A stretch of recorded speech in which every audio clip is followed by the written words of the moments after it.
Hello, good afternoon.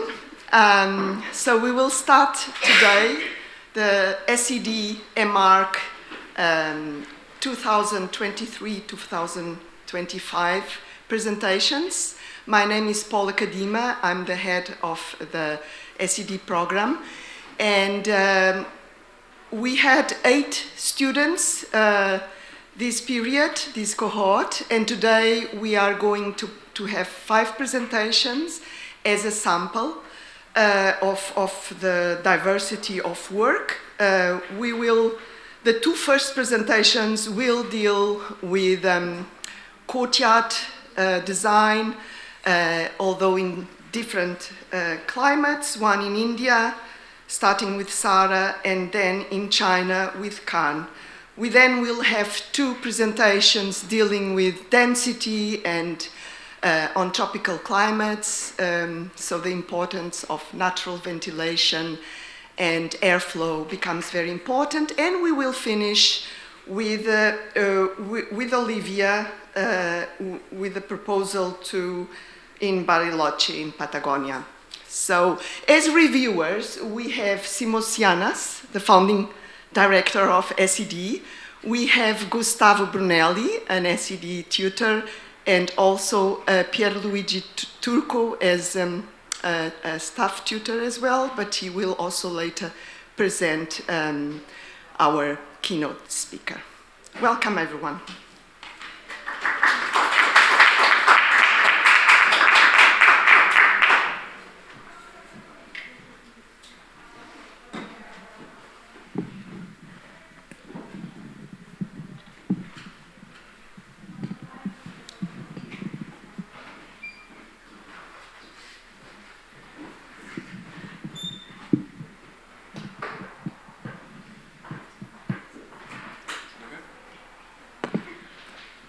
Thank you, Paula, and thank you all for taking the time to be here. I'm Sara, and in my dissertation, I attempt to redesign social housing settlements in Mumbai, set in the Kolivara of Dharavi. Mumbai is one of the largest cities in India, and it has a growing population which now stands at 20 million people, of which around 50%, which is over 9 million, live in slums. This is Dharavi, one of Asia's largest slums. The highlighted portion is the Kolivara, which I will be considering for my site. The Kolivara is the origin of where the slums eventually began to develop. Dharavi has many sides to it in terms of the kinds of houses that they have. They have extremely temporary shanties as well as permanent structures which are in the richer parts of Dharavi. There are different industries within Dharavi. Apart from the fishing community, we have leather and textiles, the recycling units, and the pottery industry. There is a great sense of community within Dharavi, and neighbors come together as family, they celebrate festivals together, and the children are often seen playing together. However, there are several shortcomings in these settlements. They live in extremely unsafe, unhealthy, unsanitary conditions in very small, cramped spaces. I was there last September, and I installed a data logger in one of the more permanent structures.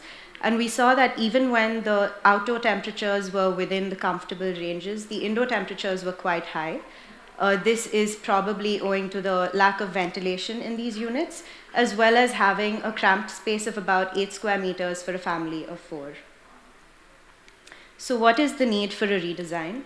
The government of Mumbai has the Slum Rehabilitation Authority, which undertakes the rehousing of the slum dwellers. But unfortunately, what the end product looks like is a vertical slum with no access to any amenities and very poor living conditions. And it also strips these dwellers of their sense of community, which they enjoyed before. So what is wrong with these high-rise rehousing structures? In the last 2 decades, Mumbai has seen a large growth, even in terms of the cityscape. and the infrastructure cannot handle this growth. Another high-rise redesign would mean more congestion and more pollution in a city that's already suffering. We look at some low-rise, high-density precedents. One is Aranya Housing by B.V. Doshi in Indore, and the other is Sitco Housing in Mumbai by Raj Rewal. Both architects prioritize the sense of community in these developments. And while the master plan has a very grid-like order to it, the human-scale intimate spaces are more versatile and dynamic. The climate of Mumbai is warm and humid. I've used the EPW from Santa Cruz, which is about 10 kilometers from my site. Although the average daily temperatures are within the comfort band, during the day temperatures go much higher. There are essentially 3 seasons in Mumbai: monsoon, summer, and winter. During the monsoon, we have high levels of rainfall and humidity, but the temperatures are more or less within the comfort band. The comfort band that I've considered is the IMAC, which is the Indian model for adaptive thermal comfort. We look at some typical weeks of the different seasons and establish some design strategies: shading against the high solar radiation, insulation to protect from the high temperatures outside, thermal mass to cut down on the diurnal variations, especially in the summers and winters, ventilation to aid in cooling, and larger openings to allow diffused light to come in. Looking at the future climate of Mumbai, we've considered the climate for 2100, and the temperatures rise by at least 3 degrees Celsius. This puts the discomfort in 41% as opposed to 11% now. My project has 2 broad objectives. Firstly is the public outdoor space, bringing in more communal spaces for the community, as well as allowing vehicular access into the site. The second is addressing the shortcomings in the informal housing units, creating units of decent size with thermal comfort and access to services like power supply, water, sanitation. For the base unit itself, we develop on the existing SRA model, which is much smaller. So as a base, we consider a unit of 45 square meters as per the NBC's guidelines of 11 square meters per person. This can be for a family of 4. We have 1 staircase that caters to 2 houses per floor, and it's a cluster of 3 to 4 stories. So the corridor becomes private because it's only shared by these 2 houses. We then develop strategies to improve the performance of these units. We first look at the materials that we can use. 3 materials are considered in the thermal study. First is the existing shanty, which lacks thermal mass and insulation.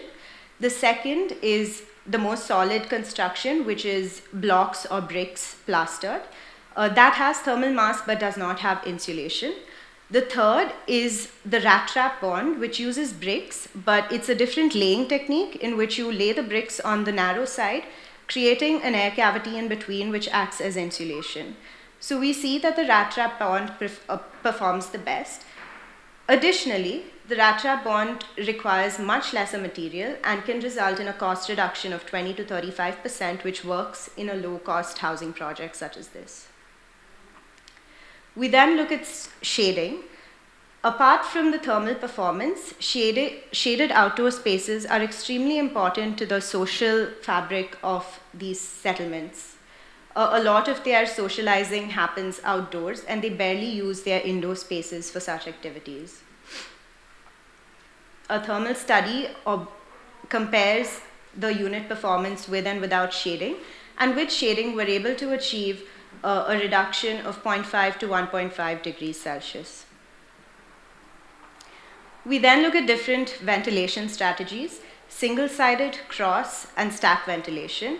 So for stack ventilation, we consider the service shaft as a chimney, and we see that with stack ventilation, we are able to achieve a reduction in almost 3 degrees than other ventilation strategies.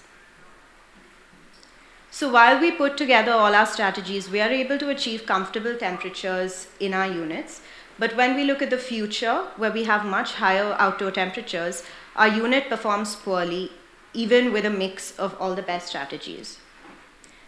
To combat this, we look at the Chettinad House prototype.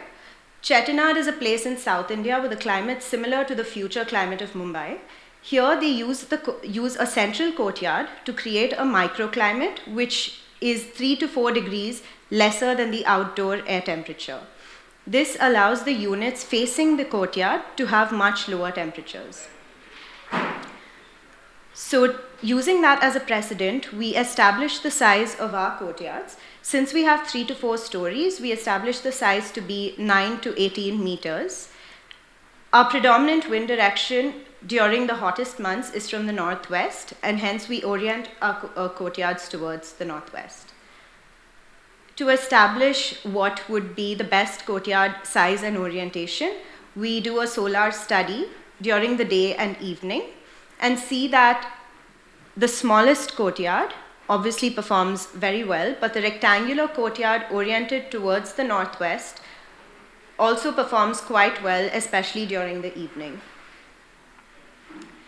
We begin to arrange the units around this courtyard and see that the microclimate that is created is about 1.5 to 4.5 degrees lower than the outdoor temperature. The unit performance, in turn, gets much better, and the indoor temperature is much lower than we saw earlier. Additionally, we can also use ceiling fans, which don't reduce the air temperature, but will reduce the feels-like temperature within these units. We have 3 types of units. The first is the formal commercial unit, which has an informal commercial space outside for street vendors. The second is a smaller residential unit of 45 square meters, and the third is a larger residential unit of 65 square meters. These are arranged around courtyards of different sizes and creates a large terrace area which can be used for solar panels, rainwater collection, laundry, and many such activities. We begin to arrange these clusters along the natural boundaries of the site. The outside of the clusters form the main streets for vertical circulation for pedestrians and emergency vehicles. We create breaks in between along the horizontal, which adds to the horizontal circulation of the pedestrians. And additionally, we also have the courtyards through which the pedestrians can traverse. The idea is to create a grid, but also have some of these variations, which is very common in informal settlements.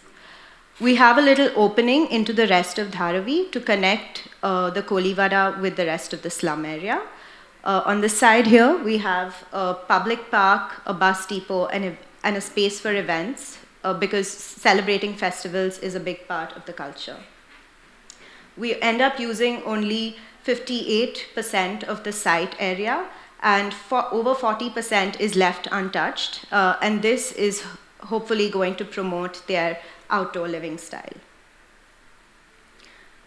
Drawing inspiration from Joanna's work, they will be allowed to customize their houses and facades for a sense of individualization.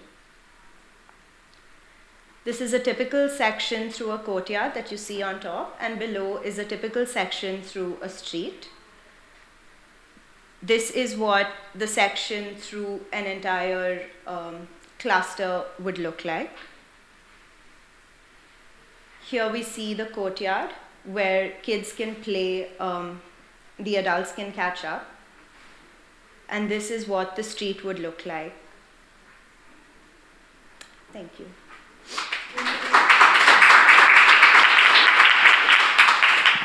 Thank you very much, Sarah. We will start now with some comments. I don't know who wants to start. Gustavo? Hi, Sarah. Just congratulations on the dissertation. It's quite a good piece of work. I think that it's such an interesting challenge with the slums, and there's been lots of work done in that, some terrible, some good examples that you found. I think the one thing I really like about the project is the way you tackle the density on a low rise, challenging the high rise, and created those communal spaces via the courtyards and the terraces. I think this was a great point. I think you looked at the contribution in terms of performance that those can give to your project as well, which is great. The one thing I would suggest is the orientation of the blocks as well, in terms of how that helps. I'm sure you looked at that, but how it helps with the performance of the blocks, having the houses facing this way or that, or the units facing one way or another. And that I think for me, an evolution of that is also looking at those streets. You know, at the moment they look like streets, but I'm sure you can make them something that is more communal and community, towards a community living in there. You have the retail on the ground, which is great, that brings that, fosters. I think one thing I would suggest is I don't think you have actually. You don't have retail everywhere on the ground. It's just the narrower units. So it's great that you have the variety also on the ground, that you have residential and retail that kind of brings that community sense, and having the living down there is a great fact. I think you did quite a few studies with temperature and daylight and solar in there. The one thing I would suggest is to look a little bit, I think, show how the daylight performs on those courtyards, how the sun comes on the courtyard as well, because that could be an interesting between the different sizes of courtyard. You have some of those, but then on the final example, how the solar would bring. But I think it's a great example of how to kind of create something that will bring the community, keep the community spirit they have in those slums, but with a better performance, a better quality for them. Thank you. Yeah. No. Sara, thank you for the presentation. Yeah, I follow Gustavo. I think it's very hard when you have to design something at such a big scale, but you want to preserve the performance of each unit of the building. And I think it's part of this course challenge is also that how you start from the user experience and then you enlarge right into the master plan. So in my opinion, you have achieved quite a good balance in terms of variety, and I mean, the work you have done on the unit seems very solid. You try to reflect a future climate condition, which requires you to go over just the single building, but start to think about how the urban fabric is then combined together. In my opinion, the master plan is a very good base, and as Gustavo was saying, looking at how then this public area evolve, right, and how a little bit of more variation can be introduced into this master plan will be very, very important for the following stages. Also in terms of height, I think you're trying here to create not something that is relentless and repetitive, but trying to create a little bit of variation also in terms of height and urban fabric.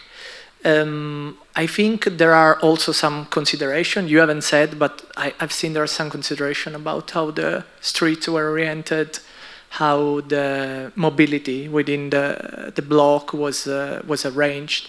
I think one next step that you could implement is also trying to leave a little bit of flexibility, meaning not trying to design everything, but gives a little space for things to happen within the master plan, which I think is what you want to take from that atmosphere, that even if it's very bad condition of living, but there's still an atmosphere to catch in the Colivara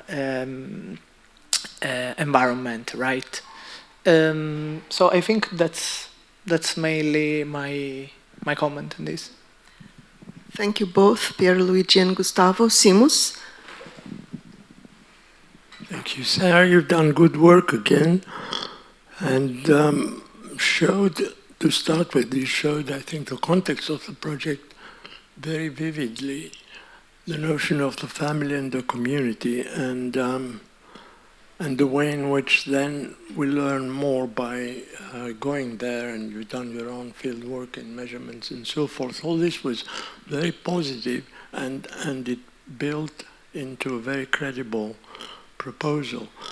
Why am I not more joyful? I think to be a little critical, I feel that you've done more work that you were able to use in a more creative way, and that in a way saddens me, because the potential is there.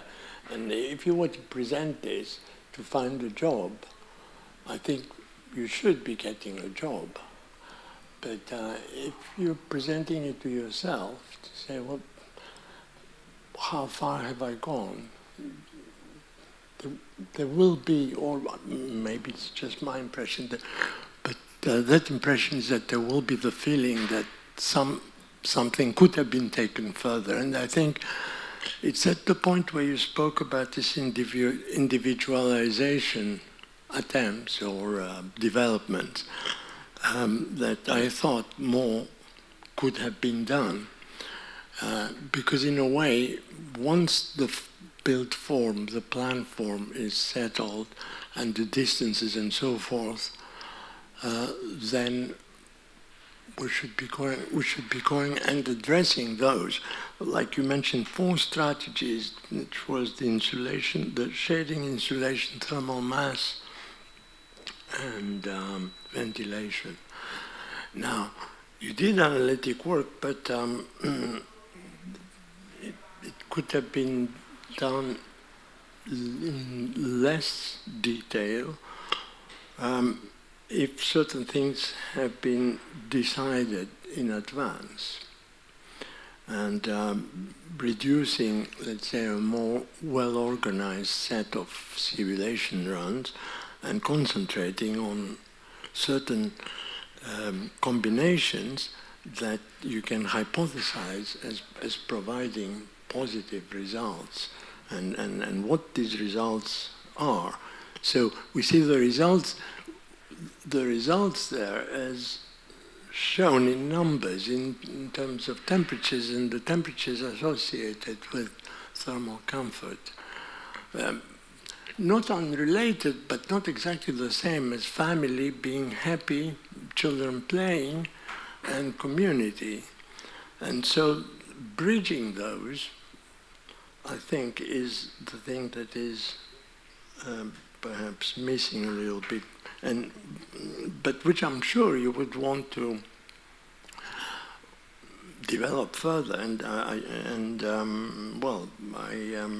I would be very happy if you did. I think to finish.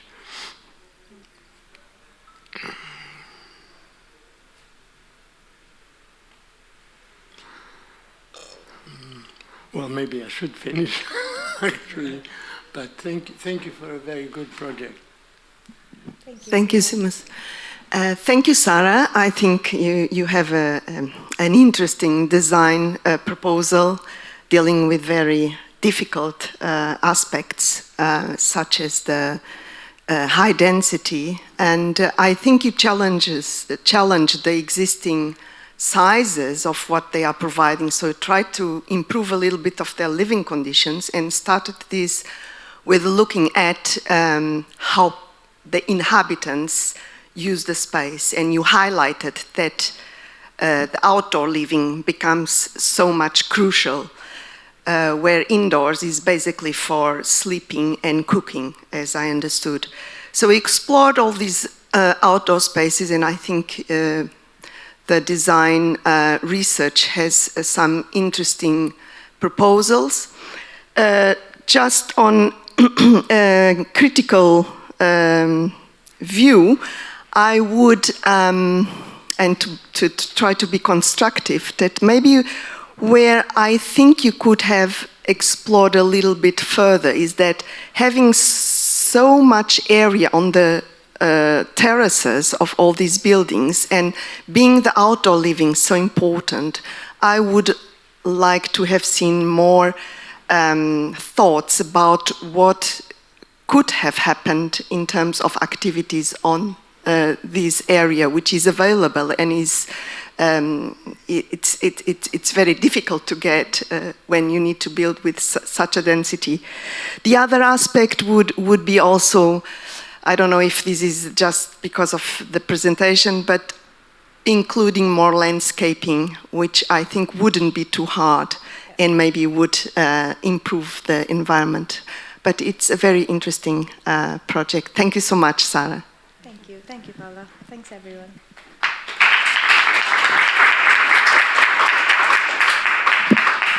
So.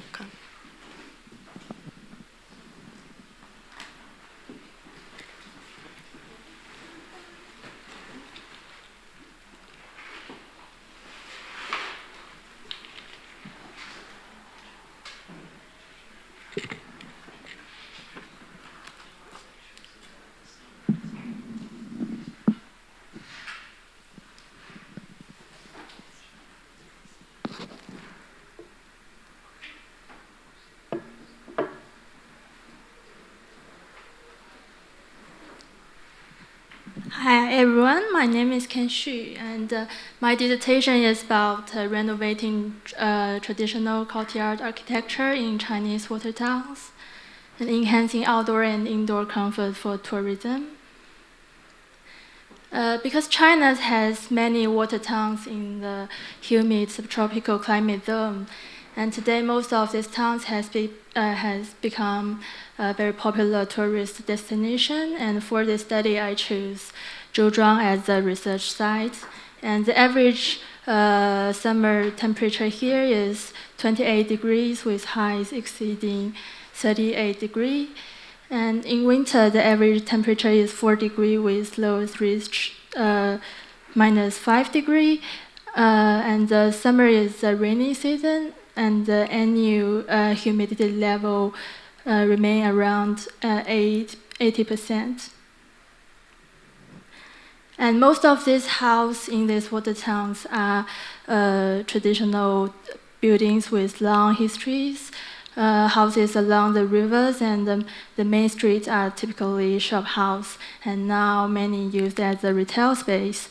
And additionally, courtyard house, which were residential buildings in the past, and now most of them converted into hotels.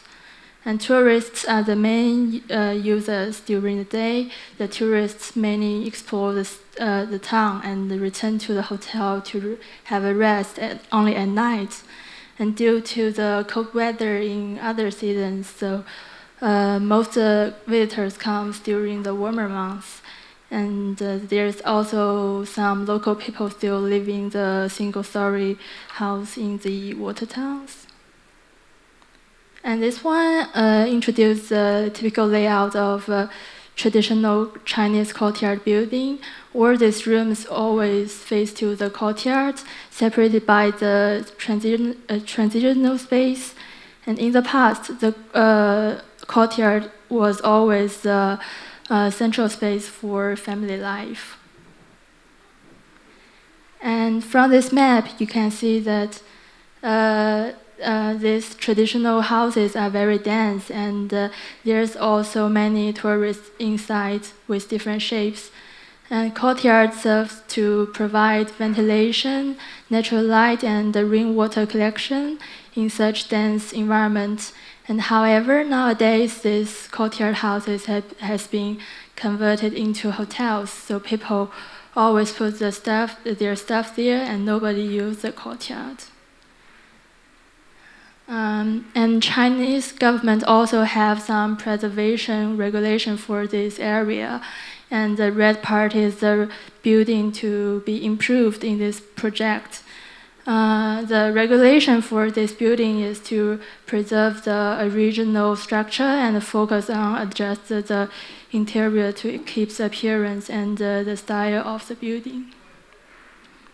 And in the spring and summer of the last year, I conduct 2 field work in Zhouzhuang, and I also measured the temperature in the room of two traditional hotels buildings, and found that on the summer sunny days evening, the indoor temperature are often higher than the comfort band.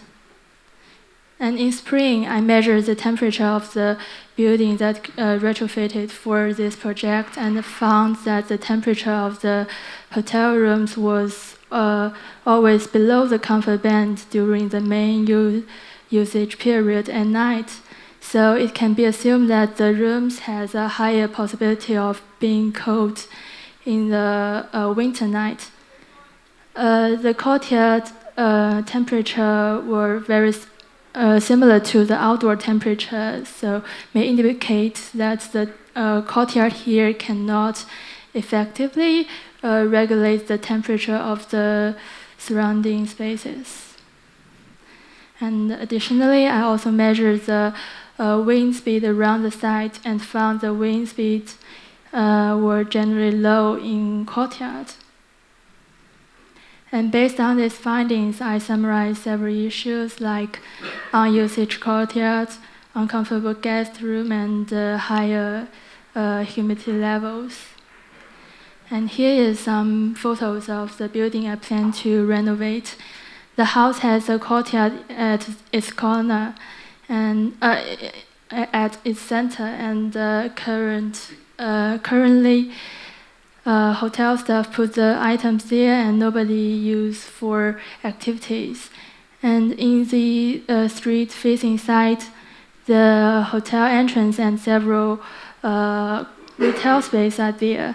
And the ground floor are main hotel public spaces and several rooms are there. And while the first floor is the main room area. And the goal of this design is to revitalizing the courtyard and extend the comfort period for both the courtyard space and the room space and attract more tourists to stay. And I referenced one case study in Zhouzhang.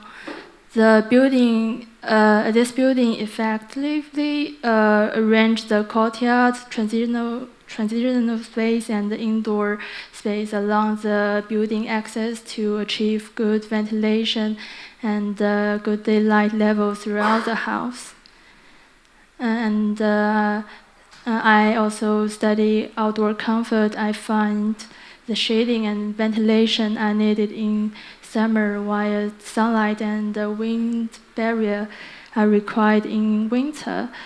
So I first simulate the summer wind speed around the existing building.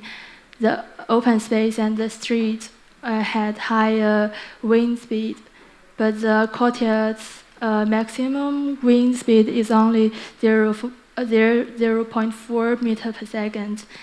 As the bounding wall blocked much of the wind. And to address this, I turned this wall into permeable structure and explore a new wind channel layout to improve the ventilation. The new building layout also incorporates the traditional courtyard house design. And on the first floor, the existing storage space is converted into room space, connected by the transitional space facing the courtyard. And this section highlights the wind channel created by the new layout. This one shows a section with another direction. I add several transitional space around the courtyard. People can control the windows here to control the wind and the indoor heat balance.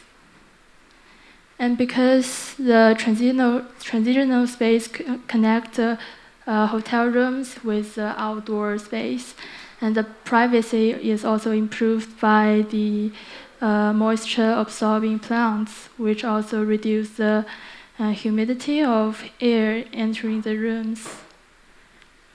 And this analysis focused on the shaded area of the existing courtyard, as the courtyard serves as a welcoming space mainly used during the daytime when it is consistently in sunlight.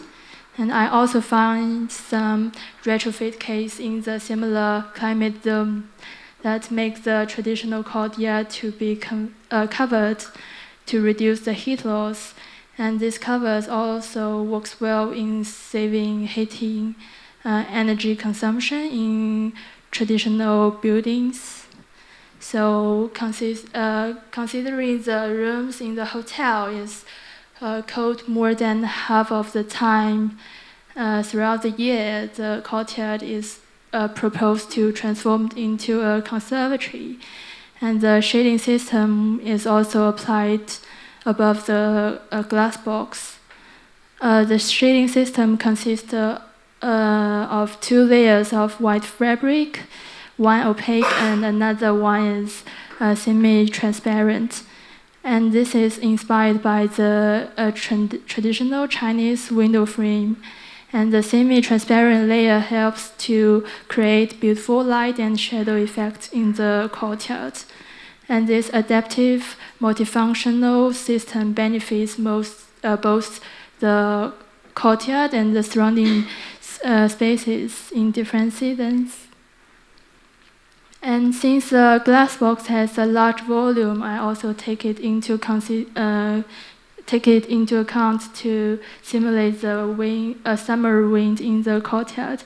And it is found the maximum wind speed in the courtyard has dropped from 0.8 meter per second to 0.7 meter per second under the summer pavilion wind.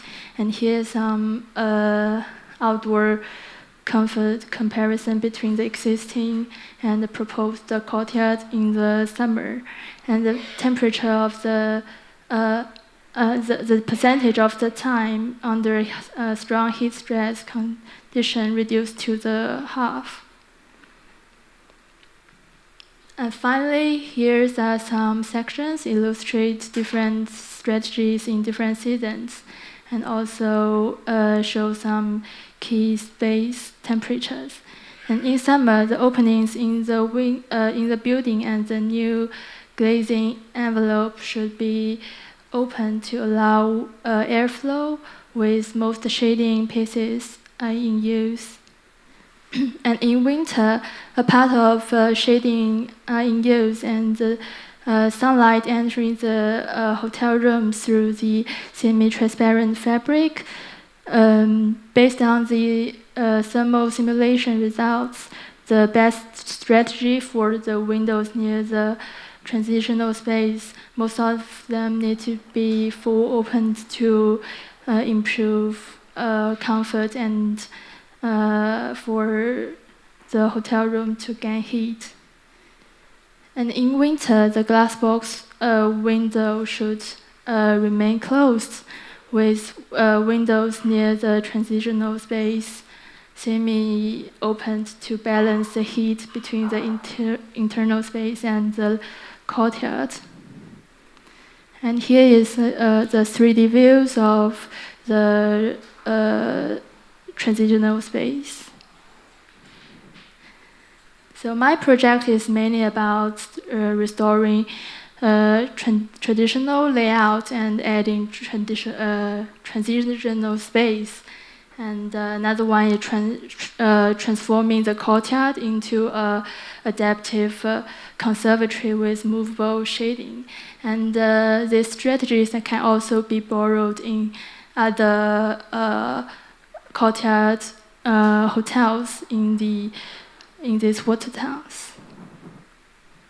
Yeah, that's all. Thank you. Thank you, Khan. Pierluigi, would you like to start? Yeah, sure. Thanks, Ken, for the presentation.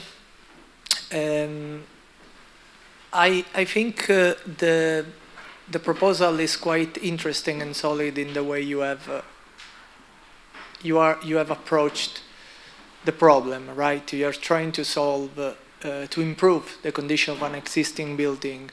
So you are relying on this adaptable device to answer to different climatic conditions, summer, winter, sunny, rainy, and I think you are successful in that. So checking the temperature and see how that could improve also the surrounding room, so to be used in different conditions. I think if this has to be a model that could be applicable on different in different courtyard, I think it could be a way to solve, refurbish, and improve, and in terms of also profit and economy for whoever is doing this refurbishment, to be able to use this space that is now, as you have shown in your field work, not really used. On the other side, I think because the site is smaller than the other, you probably need to go a little bit more in detail in how you refurbish or works on the existing building. So you are improving insulation.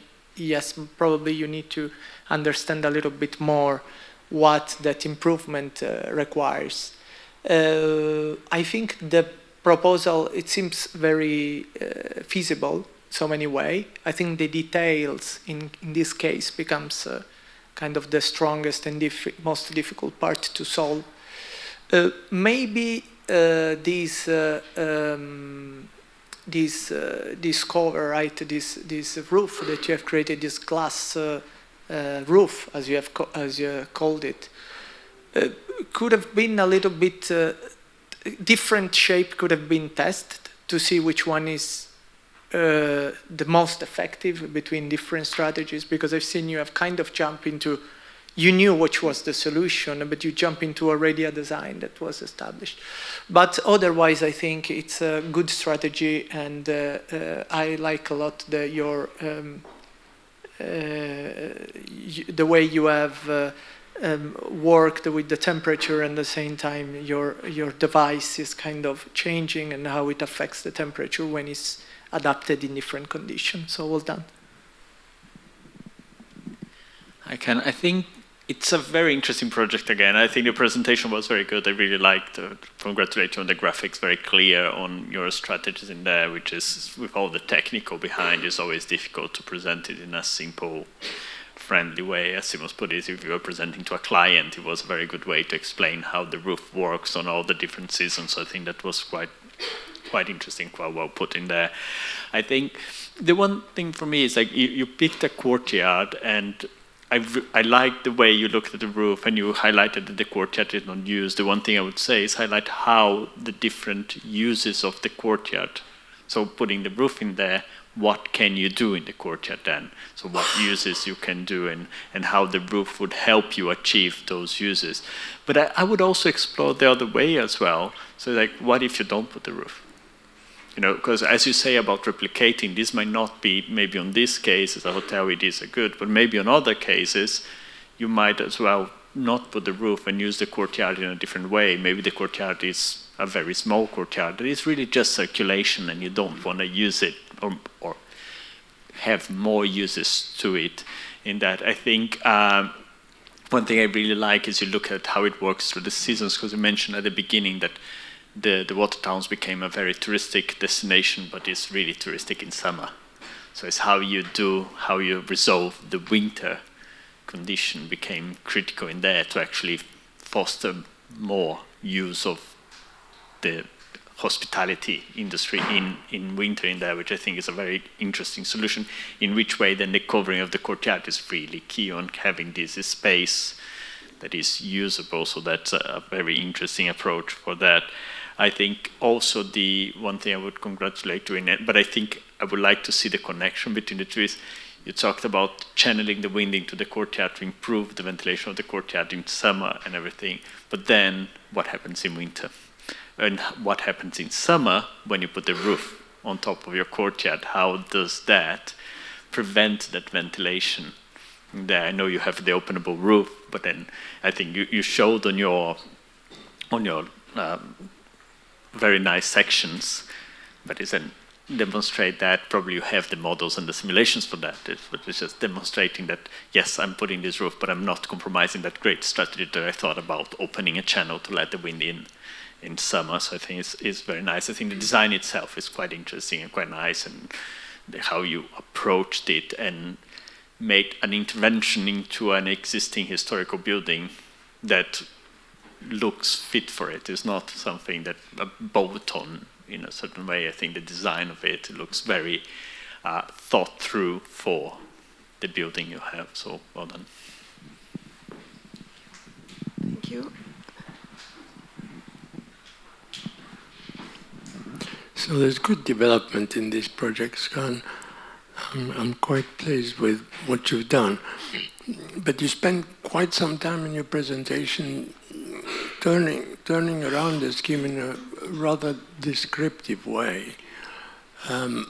Your proposals I think, are sound and interesting, and somehow we should have found them earlier, rather than becoming identified later in the narrative. You have suggestions with one of the slides that I have found most impressive in relation to these buildings is a slide that you showed from above where we see actually this collection of buildings is almost as if there were a single building under a huge roof that has a few small openings. Now, that instantly leads me to a hypothesis that this entity, this combined entity, might be performing in a way like a single building, and also introduce characteristics in relation to airflow and heat transfer, particular characteristics unique to this form. And I would have liked you to take that further. Maybe you did, but maybe I didn't see it, because what I expected then after this was the temperatures wherever you have measured or simulated them would have been relatively flat, because they would be influenced by the thermal mass of this huge entity that's quite enclosed, like a castle.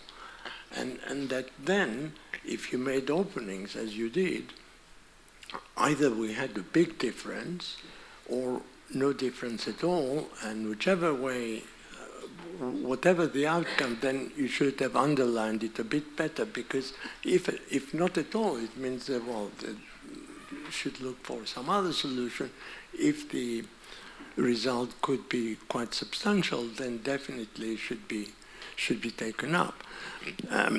So, in a way, what I'm saying is that I'm expressing a criticism about when you open something, well, you have to follow it up to a certain point and extract out of it everything that you can, or then abandon it if it's not helping you.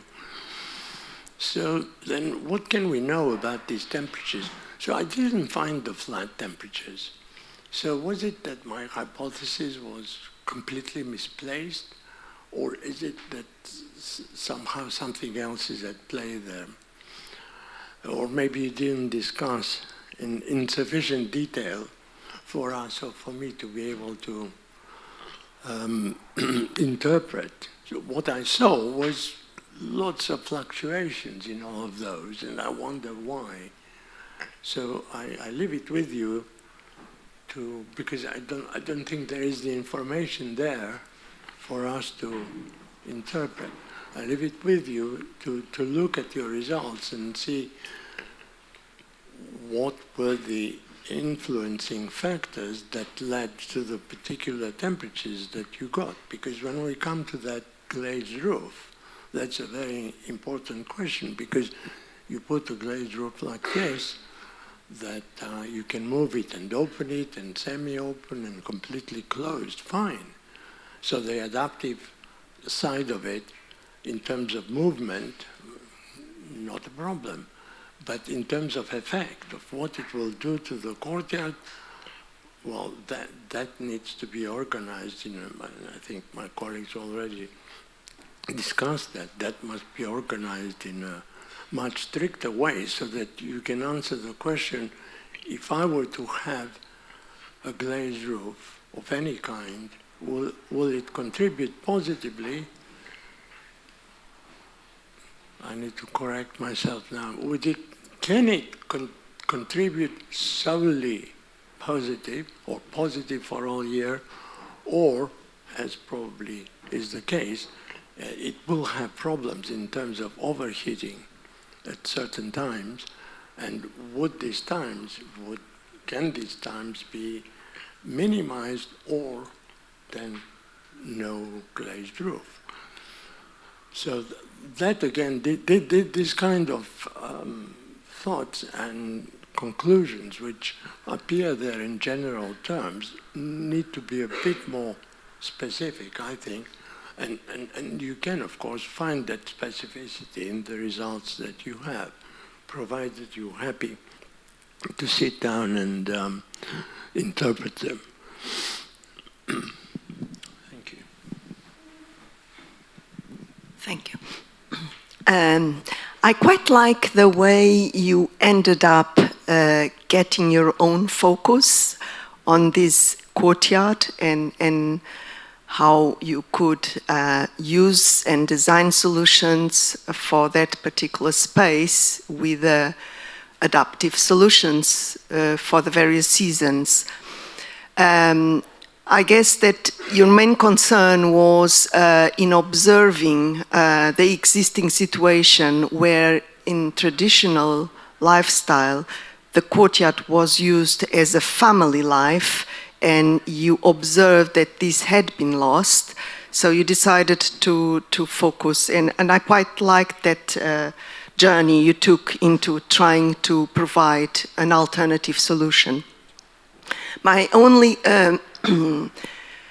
doubt, or the thing I would like to see a little bit clearer, is that you started saying that from the traditional courtyard design, there was this important, you called it transitional space surrounding the courtyard, in between the rooms and the courtyard.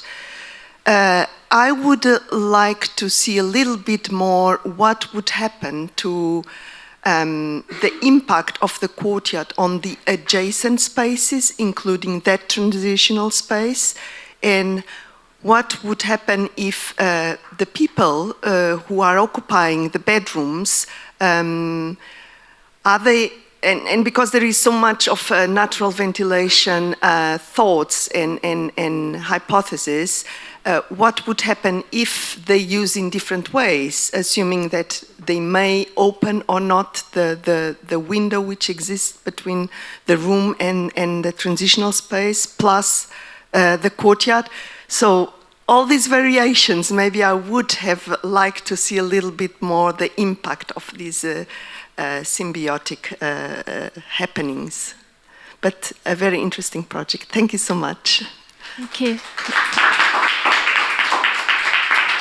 Since we have a little bit of time, I wanted to ask here the audience if there are any questions for the two presentations that we had so far, or comments. No? Okay, then we carry on. Thank you.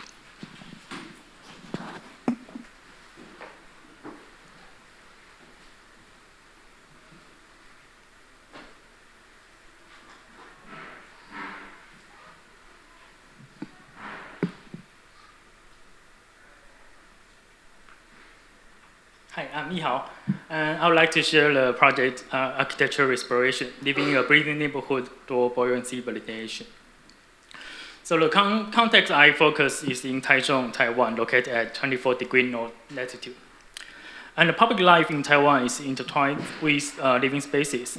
For instance, the temple embedded in the house, and the street food on the corner, and a bar in the corridor of a doorway. Even scooter driveway could be directly connected to the flags in buildings. However, the houses in Taiwan typically make it difficult to promote air circulation. And these public spaces can cause air quality issues when the neighborhood is poorly ventilated. And nevertheless, it's an opportunity to live in diversity if the airflow can be improved and the direction can be guided. So start with the climate analysis. The classification of Taiwan is temperate and dry winter and hot summer. The dry bulb temperature in summer remains mostly in the comfort band, but the humidity influences the thermal comfort. And the daily temperature ranged from around 26 to 32 in July. Solar radiation is abundant in Taichung, and according to ETCI, shading is a priority for outdoors throughout the year, but it is insufficient without ventilation in the summer. So from the psychrometric chart, natural ventilation is a passive strategy for the warm, humid summer. And 55% of human heat loss is related to air movement. It's not only, the air movement not only removes warm air, but also creates a cooling effect for thermal comfort. For instance, 0.5 meter per second is equivalent to 2.5 degrees Celsius cooling effect. However, the wind in Taichung is weak, only 2 meters per second during daytime and 1 meter per second at night, and the dashed line is compared to London. So the wind will be even weaker in the urban context. This graph shows the percentage of the climate conditions throughout the year. Reveals that around 52% of the year, the temperature is suitable for natural ventilation, but there's no wind. So when the wind urban ventilation is unsuitable, buoyant ventilation can help a building keep breathing and control the air movement direction. Buoyant ventilation mainly depends on the temperature difference, stack height, and the aperture area. The preliminary analytical work showed that delta T is more efficient between 0 and 3 Kelvin, which means it's not necessary to create a very high temperature difference. And the higher stack height, the higher the airflow rate. And the airflow rate is proportional to the aperture area. So when the total aperture area is the same, the smaller aperture results in higher velocity. Additionally, from the formula, passive strategy can enhance the buoyancy effect and should be based on the climate context in Taichung. This one is the vernacular architecture in Taiwan, demonstrates that it's a way to form an open plan house by creating different heights for different uses and connect spaces with air quality levels. There are different roles of airflow in warm, humid climate of Taiwan, such as space cooling, convection for body cooling, and so on. These purposes are closely related to the opening positions. So the position study shows different ventilation paths. And these paths can be applied to different spaces for different purposes. To form a breathing house, start from the most common family composition in Taiwan today. And first consider the temperature difference. The warm space needs to ventilate it the most. And connect the spaces based on the air quality, the outcomes from the vernacular. And increase the stack height, which is not only improve buoyancy ventilation, but also benefit convection cooling. And follow the study, reorganize the function of a house. At the same time, improve the interaction between private and living spaces. In high density area, reorganize the housing from common flat to circuit terrace house. So this follow the research conclusion and transform the terrace house to maximize the buoyancy effect. Follows the study, follows research, and arrange the functions according to different conditions. And then divide the space and conduct a series of simulations to develop the house.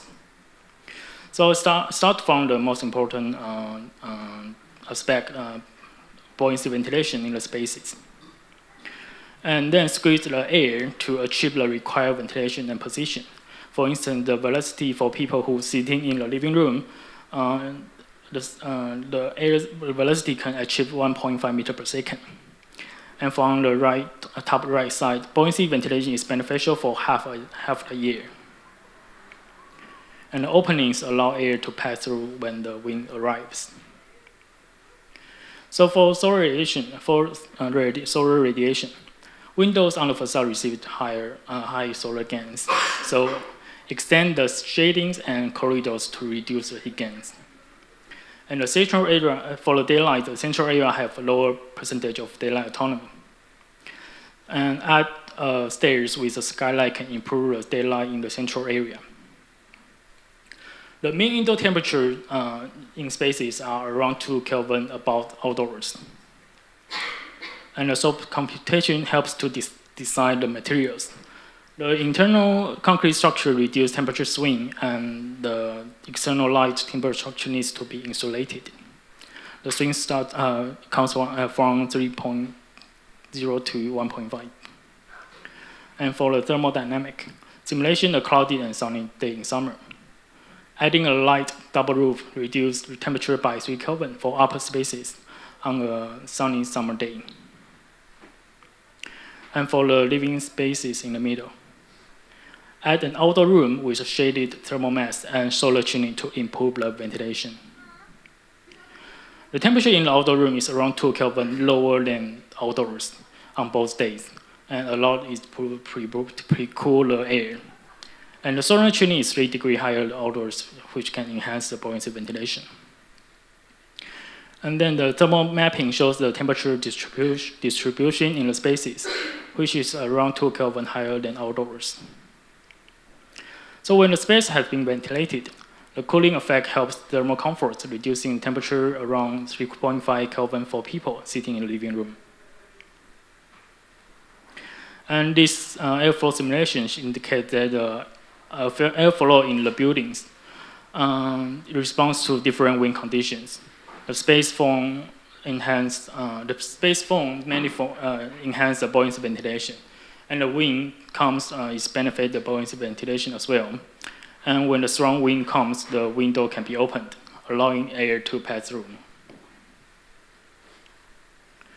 And maximize the effective aperture for window-driven ventilation. And the porous louvers and blinds allow continuous air circulation. Buoyancy ventilation for the design can help a building keep breathing, reduce energy consumption by half during a year compared to wind-driven ventilation from 16 to 8. So this graph, this section shows the process of every step of shaping the building with environmental design strategies.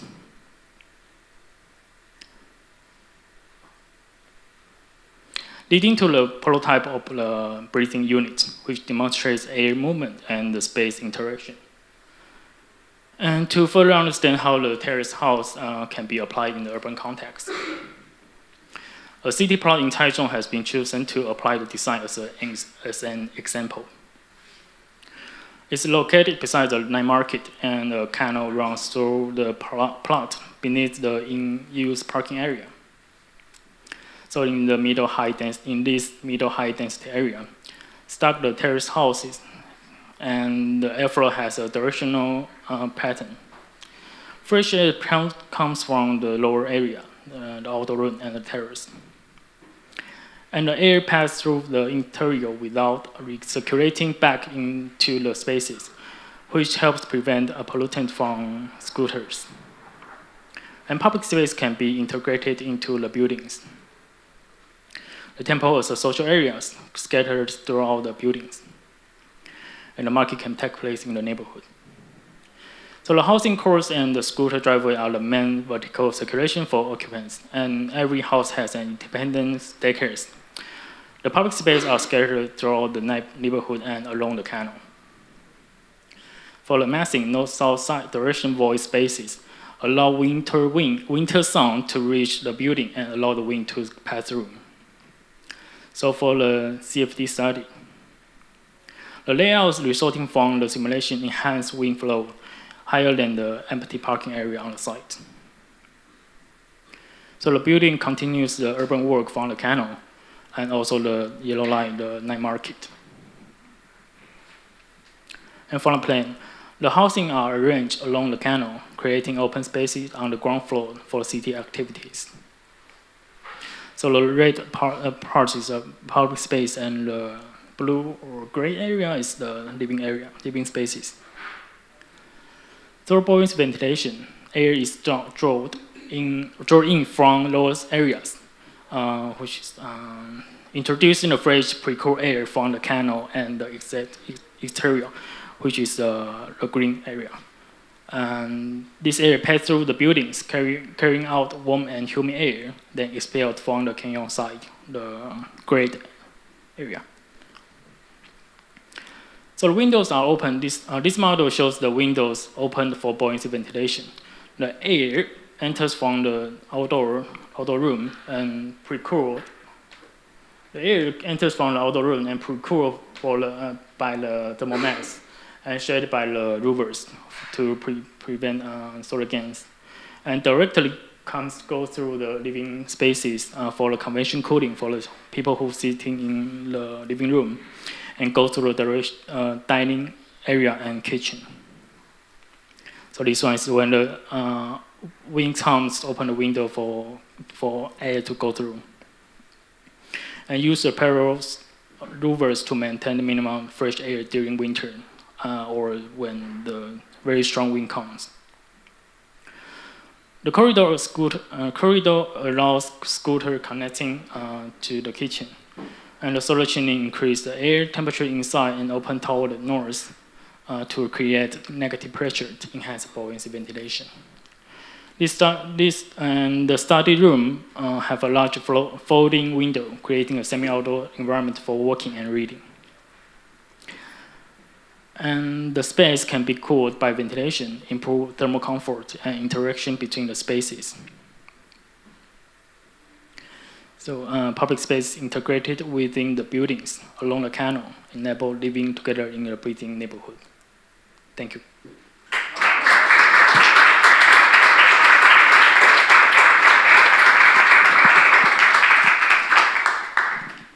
Thank you, and well done. I mean, this is a great project in many ways, and I want to congratulate you for taking it on, because it must have been a huge amount of work that at times must have seemed impossible, yet you've taken it through. There is a bit of excess here and there in the sense that had you found some precedents that would allow you to do some field work of certain kinds, then you could dispose with some of the earlier analytical stuff, as well as gaining a bit more credibility in the results that these physical processes would provide.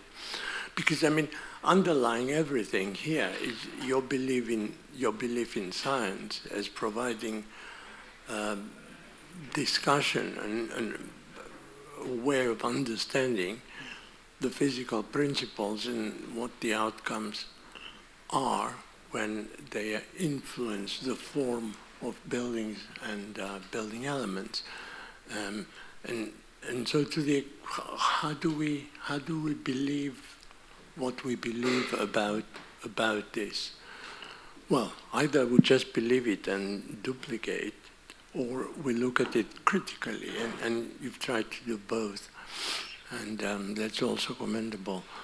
So, well, I mean, well done.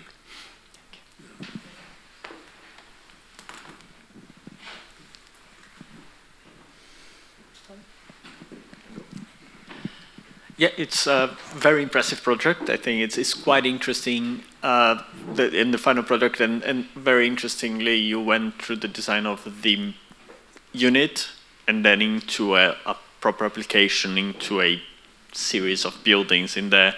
The one thing I would say is in terms of the presentation, it's a lot of information. I think it's quite interesting the methodology you use to come to the design. You know, when you talked about the stacking and then going kind of on the diagonal and all of that, I think it could have benefited from a synthesis of all the analysis and all the data you presented that could have been synthesized to get us to, because only when you get to the actual house, I was, oh, that's what he wanted to get to. And I think could have been synthesized. Having said that, I think that the result is great in terms of how you play with the house and how you assign the thing. And interesting enough, it has the diagonals for the ventilation, the buoyancy in that, but you still have levels that align and things like that that become kind of quite practical. Whilst it seems very complex, I think there is a level of buildability in it that is appreciated. On that, I think there is an awful lot of analysis and the ventilation that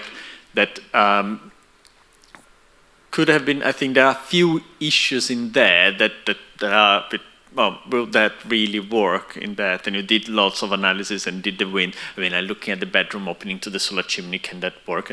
But again, it's the principle and the concept is great. The one thing I would say is, once you put it into a building, how does one building affect the other?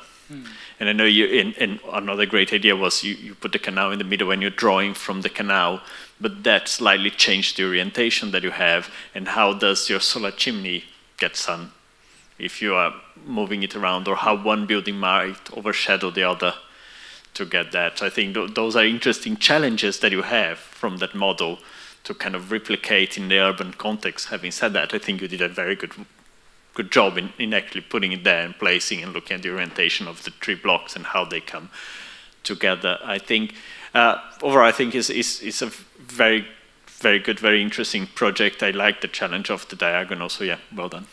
Thank you.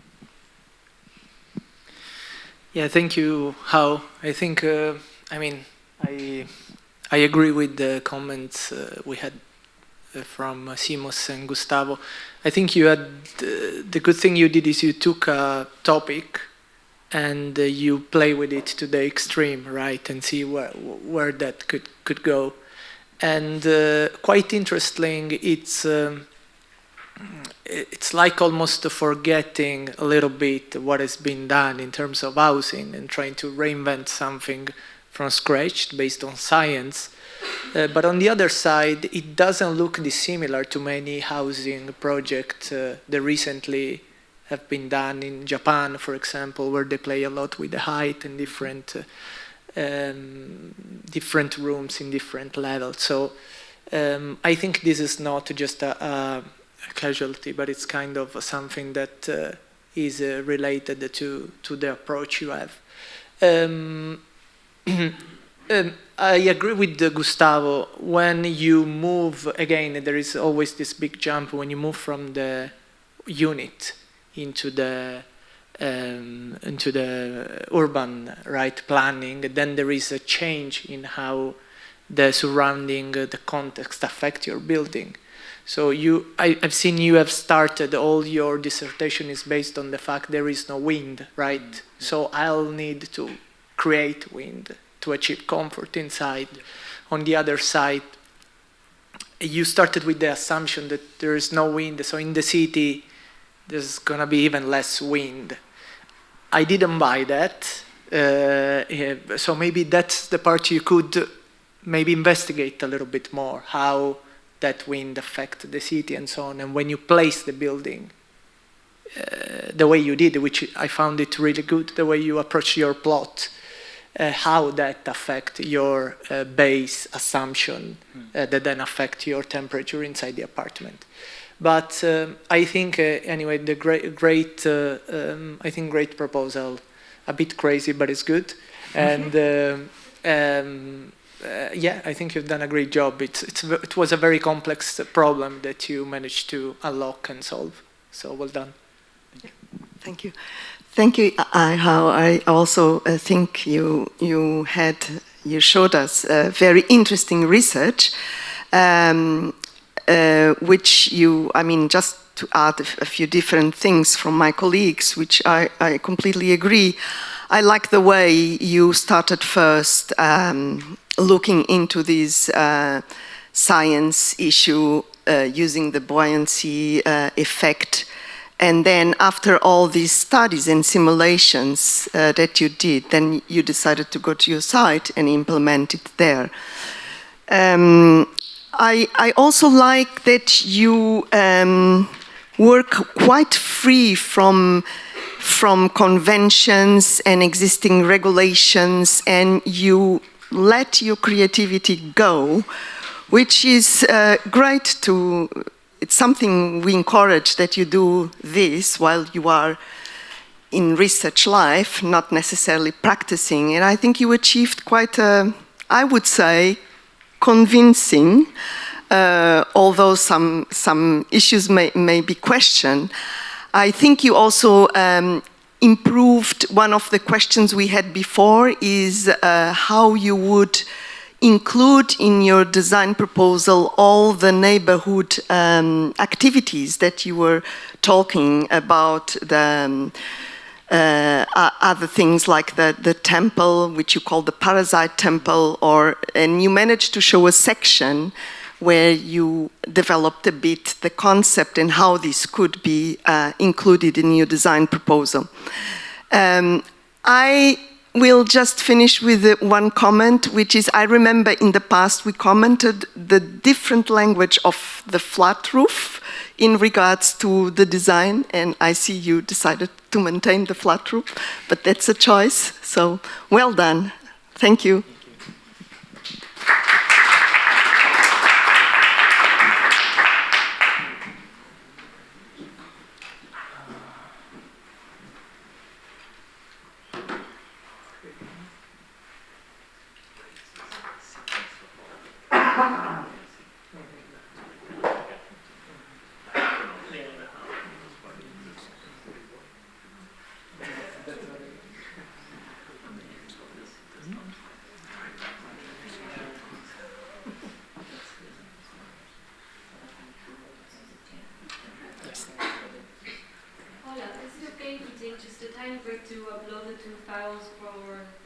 Yes, of course.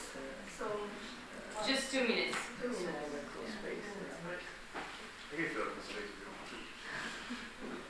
This one, right? Yeah. I think I copied the other one as well. So I just.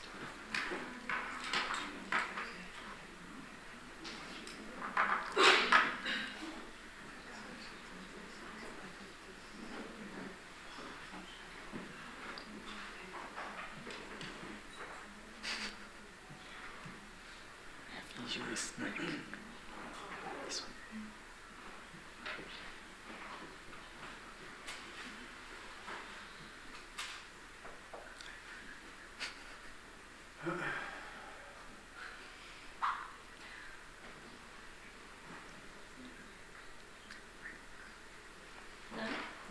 Okay, guys. Should we wait for...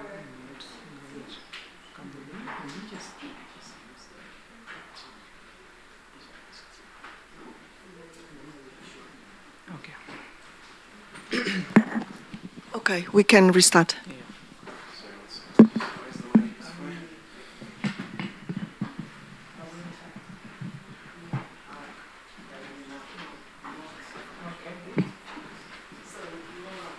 Yeah. Hi everyone, my name is Karmanya Gupta and my topic is reinterpretation of social housing in India and learnings from the past as environment strategies. So my site is located in New Delhi. It's the capital of India with the latitude of 28.7 degrees. There's a huge housing shortage of around 29 million units in India. Most urban housing projects are focused for the middle and upper middle class, leading to shortage of social housing for the lower income group. The existing social housing projects have a lot of weaknesses which are lack of proper ventilation, daylight, spatial planning, which gives us a huge opportunity climatically to develop a social housing project that increases occupant comfort. So the identity of Delhi's housing projects is defined by few projects developed post-independence in India by Raj Rival and Charles Correa. These architects introduced critical regionalism from the vernacular architecture, stepping away from the modernism, and incorporating learnings from vernacular architecture. So traditional Indian elements like open courtyard and use of local available materials were found in these housing projects. These are high density, low rise projects focusing on the social aspect present in Indian context. The contemporary social housing projects are high rise, lacking the social factor. The key social housing issues due to this is informal settlements and abandoned social housing projects that are far away from the city. Why low-rise? Because low-rise works better in the Indian context because of usability of open spaces. Because of the smaller sizes of the units and larger family sizes, people living in these units tend to use adjacent spaces as spillable spaces. So Delhi experiences huge climate variations with summer period from April to June being the period with least comfortable hours. The annual wind speed direction is northwest, which changes to southwest in the monsoon period. 21st April and 20th May were selected as typical dates, typical and extreme summer day for further thermal analysis. There's a huge diurnal temperature variation highlighting the potential of night ventilation during both the periods. The identified passive strategies for build focuses on strategies like building envelope, thermal mass, cross ventilations, openings, and orientation, while the passive strategies for unbuilt focuses on creating a microenvironment, adaptive shading, and use of aspect ratio to cut down solar radiation, and use of vegetation and evaporative cooling to to influence the microclimate. So I further studied Tara Apartments as a case study. It is located in Delhi and was selected as a precedent. We can notice the staggered build form to self-shade the mass, creating a center linear courtyard space, a microclimate, and use of local available materials with the help of photos. The unit plan of Tara Apartments is a 3 by 15 meter duplex apartment with with bedrooms on the upper floor and living room and kitchen on the ground floor. Due to the staggered build form and orientation, I was able to observe a reduction in incident solar radiation on facades of the mass and see approximately 50% radiation on the southeast and northwest facade. The solar radiation on the ground was also influences under varying aspect ratios, which helps us in correlation of aspect ratio of which helps in correlation of aspect ratio and solar radiation on ground, confirming that height weight ratio of 1 works better in a hot climate. The outdoor comfort analysis was also done during the higher occupancy hours on the linear microclimate to understand the effect of mass and wind direction. There was a reduction of around 5 to 7.5 degrees Celsius in the shaded pockets in the microclimate, highlighting the role of mutual shading and shaded spaces. The fieldwork was done in the month of April from 9th April to 14th April to analyze the thermal performance in a single unit. The apartment was oriented northwest-southeast. 2 data loggers were installed on the site, one in the center linear facing the microclimate and one inside the living room. The living room was naturally ventilated throughout the day and under free running conditions. And there was a use of a mechanical fan. So we were able to see a reduction of 7.5 to 8 degrees Celsius from the outdoor dry bulb temperature in comparison to the interiors, and the temperatures largely being in the comfort band, and a reduction of 1.5 to 2 degrees Celsius in the linear microclimate. This helped us identify strategies from Tara Apartments which can be applied in our design proposal. The use of thermal mass, the use of limited window wall ratio, which can help us in reducing solar gains inside, and use of shading and form to cut down solar radiation. So the selected site is located in the heart of Delhi, comprising of low-rise, 2-story, 1-bedroom and 2-bedroom housing blocks based on. So these housing was developed during the colonial era based on Garden City movement. Why I selected this site was that the government aims to demolish the existing housing on site and create high-density, high-rise vertical towers by 2028, which provides us a huge opportunity to preserve the identity of low-rise, high-density housing on site and proposing a design that retains the Indian vernacular architecture characteristics. There's a existing vegetation on site which influences the conditions on site, which can be preserved to increase shading on ground. I also did a user analysis of lower income group to understand how they move throughout the day. In order to create an urban microclimate, I looked at different orientations. Although north-south orientation works best for a hot climate, but the reason I explored different orientations was that if I create a linear block with north-south orientation, the adjacent block would be east-west facing. On the basis of that, I started developing my massing on site and creating urban microclimates. I tested the final form on solar radiation and the role of urban microclimates in reducing the solar radiation on ground. Then I incorporated density in my design proposal, and this was the final form. The outdoor comfort was analyzed without shading and with the use of shading in the microclimate. A higher variation is observed with the use of shading in typical summer period due to a higher temperature variation in a day and overall reduction of temperatures by 2 degrees Celsius with the use of shading, reducing solar exposure in the courtyard. I further developed my local clusters to incorporate wind movement inside the microclimate, and then to reduce solar grains and increase the height weight ratio while retaining the density of the build block. The courtyard was divided into 2 spaces by introducing a central unit in between, and to retain the courtyard space, the central unit was raised on a stilt.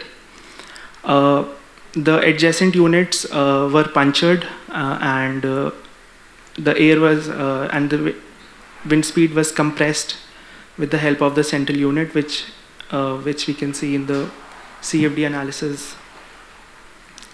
So this is the section of the build. So you can see how the courtyard is helping creating a vibrant social community, and there's a vertical connection between people. The rooftop spaces can be used as sleeping during spring and autumn period, and can be habited during winter afternoons. And the height weight ratio is above 1, so that to reduce the solar gains on the ground. So these are the cluster plans which are designed according to different family sizes. Then I did a facade analysis study because balconies are a huge part of the Indian housing projects, and due to the huge climatical variation in Delhi's climate, I designed a flexible window which allows air tightness during extreme winters and extreme summers, while gives us the opportunity for night ventilation during summer nights, and gives us controlled ventilation during hot and humid period. When the night ventilation, I also coupled the apartment living room with the microclimate. So when the temperatures are lower in the central courtyard, we can open the windows facing the courtyard, and which can help in ventilation of the living room. And when the temperatures are less than 32 degrees Celsius outside, we can open the windows in the bedroom so that we can ventilate the bedrooms.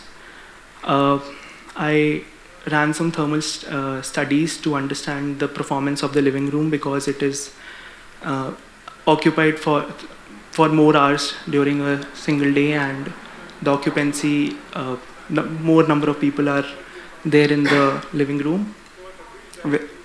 The base case is ran with a limited ventilation, only 1 hour in the morning and 1 hour in the evening. And I then tested nighttime ventilation. So I was able to see a delta of 3 to 3.5 degrees Celsius with the use of night ventilation. Then I incorporated shutters and reduced the window wall ratios, and I was further able to see a delta T of 2 to 2.5 degrees Celsius in the overall operative temperatures inside. then with the use of a mechanical fan, we can further reduce indoor operative temperatures by 2 degrees Celsius. I also tested the top floor unit with an exposed roof and during extreme summer period, and it was observed that because of the solar gains on the roof, we need to insulate the roof as well.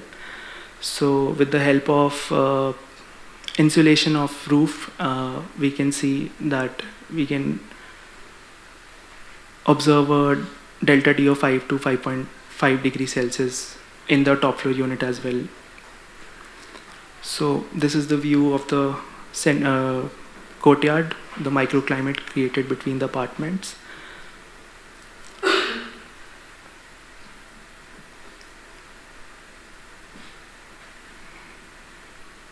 And this is the bigger community space in the center of the housing project.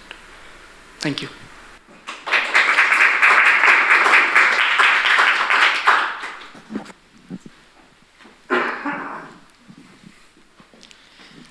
Thank you very much. I think it's a very interesting project again. I think the challenge of the high density, low rise in that is a different climate than what we saw before. So you have a little bit a more composite, more extreme climate than when we were talking about Mumbai. And here I think you did a very good analysis of the case study. I think that the way you really extracted some things out of the case study was quite interesting in there. And I think once you looked at the layout and look at the massing of your site, I think I really liked the approach that you look, okay, from this you start looking at the orientations, the mass, the solar on the ground, look at regular and then start breaking that out, looking at intercalating the blocks in there to create. The one thing I would say is it would be to explore as you lay out that. You looked at the solar and you looked at how the different space perform, but like, why? You know, it's explain a little bit more of what can happen on those different spaces. I'm particularly more concerned about like you left a big open space in the middle. Yeah. And it's like, why do you have an open space? What type of activity can happen there? Because from a climate point of view, in the summer it will be hot. So how do you deal with that as well once you did the massing? I like that you broke it down, you create interesting different spaces, but then relate to the use of it. So you can actually talk about how you are creating a certain microclimate that will foster certain activities that come from your research of the possible occupants of the space. In terms of the design of the blocks itself, I think it's quite interesting. You played a lot with the volumes in there, but you have the balconies to one side and the big circulation balconies to the other. And I think one interesting aspect would be to understand from a usability and climate performance how big they need to be. Because I know you put a 1.5 meter from your balcony to the outside, and then you have the circulations, and you talk about the views and the community sense in there, like you have from this render. But then, what about the other balcony? Is 1.5 what you need? What is that doing for you, both from an environmental performance point of view and a social in terms of, we all know, like from all the presentations, that the outdoor space is highly used in this context. So can they use 1.5? Do you need it more? Would that become a problem from a daylight point of view? Daylight is not a problem, maybe solar. So that I think would be an interesting one, rather than have this standard balcony. It's just like you looked at your window doing several things, to look at the balcony doing quite a few things. But overall, I think it's quite an interesting arrangement. I really like your massing and the arrangement that you created that to create a very interesting space with different opportunities throughout. Well done. Thank you. Thank you. Thank you for the presentation, Carmania. I think overall you understood very well the problem, right? So you have a very good precedent that you have studied in depth with your field work, and you try to extract what is about that proposal, that it's working and can be used for you. And this is what your study and your temperature shows, right? They show that with the right balance between shading and radiation, but also the urban fabric density, right? Urban fabric density, you can achieve very good temperature, a decrease of about something like 10 degrees less than the outdoor temperature, which is quite impressive. On the other side, if I have to find something that can be improved in the project, is the social component of the social housing, if I have to say that. Things like the way the development react to the surrounding. It's always easier to have better performing buildings that are rotated according to the best orientation, but then what happens when the plot interact with the city? And how is that affecting the urban fabric? And what's happening on the ground floor to get this space active and only space to live and sleep? So following what Gustavo suggested, maybe a deeper study of what this space in between the building could become, giving a function and giving different function for different parts could help this sense of community, as well as focusing a little bit more on the rooftops, rather than just say this is a space. Yeah. How can that be designed in order to be the space? So, I think in general, it's I like these images where you go inside the courtyard and you see that everything is quite compact. No, it's not so open as you may think when you see the plan with the building almost laid out in a modernist way, no. So I think, yeah, with that twist of what is the social moment of the compound, which I think they are already there. It's just you need a little bit of to design them. This would be a credible proposal. Thank you. Well, just following from this, I'm looking at this slide and this view, which is interesting, especially. But I ask myself, will it, if it were built, will this space be filled with people enjoying themselves and so forth? And I don't know. I probably don't think so necessarily, because the ways by which this might happen do not appear to be there in a very explicit way. They're just these windows that you invented. And I applaud this, the fact that you said you found criticism in the existing technology of window design and want to put forward yours. Very good. And we see it there. But you never told us exactly how it would be consistent in detail, because, I mean, you had it there, you started analyzing it, the way in which it could adapt to different situations, day and night, winter, summer, and so forth. All very important, but I'm not sure we saw in the results the fact that it would operate in these ways and it would fill in this space with activity. So that's one critical point. Another critical point I had, which in fact was a reason for which I had commended you in the past, your precedent.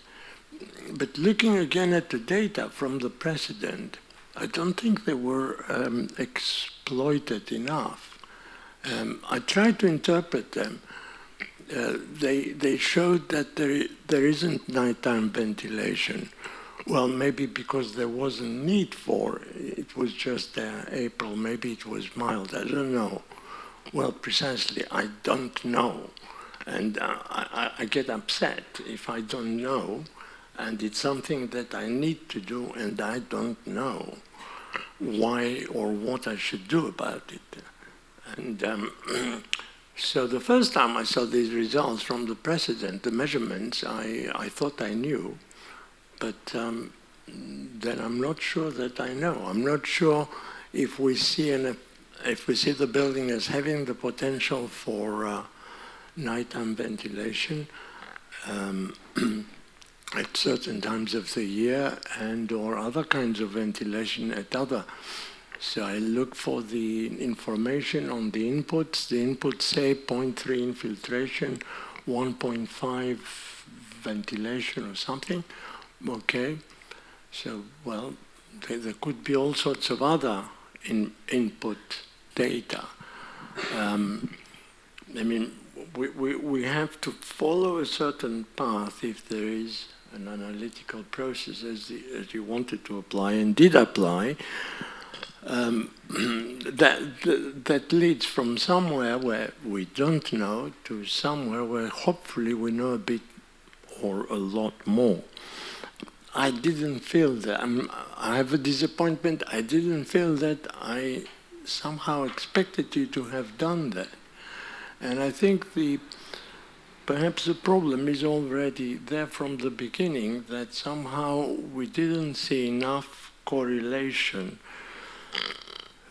between the climate and its various manifestations and the application of climatic strategies on the precedent. The precedent was seen by you during a period of the outer climate that was relatively modest. However, we could read into the results with some care. We could read sufficient information that could give us a further following hypothesis about how the two would interact, which it didn't do, or didn't do sufficiently. And that related to the point of thermal mass as well as nighttime and other ventilation. Thermal mass seemed to be there because we had a flat period. Yeah, but we also had a period at which temperature rose very, very fast. So what's happening? How these two seem to be incompatible in some sort of way, unless analyzed and interpreted and explained. So that is something you can still do, because it's just to look at the data and try to understand. So there we are, a good project, very promising project, because whatever you did, if you based it to a little clearer line of investigation and result, you could have a project to build straight away, after finishing. So, well done anyway. Thank you. Thank you, Carmania. I quite like the way that you embarked on this research in trying to propose something different from the existing practice, although, because I remember you did a lot of calculations, you tried to maintain exactly the same density figures, which is a challenge, as we know. I think one of the most interesting things in your journey was your case study, as mentioned here by my colleagues, and it's seen as a very good existing precedent from where you tried to extract lessons and to apply in your design project. I also appreciate the way you focused on this window solution, which was part of one of your research focus. However, well, I think because you left this picture as the last one, you have to suffer for some comments. It's true that you know, you mentioned, for instance, that the balcony is such an important element in the Indian culture, but here they look like corridors. And it's true what Pierluigi said. There is, you know, these outdoor spaces which are so important, even the courtyards, the social side, the activities taken outdoors, even diversity. I think you need to do something to these visuals to convince us that you're still bringing all this, and maybe looking into your case study, photographs or images that you may have on how people live today, maybe you can still try to include and make it more cultural. All right, thank you so much. Okay.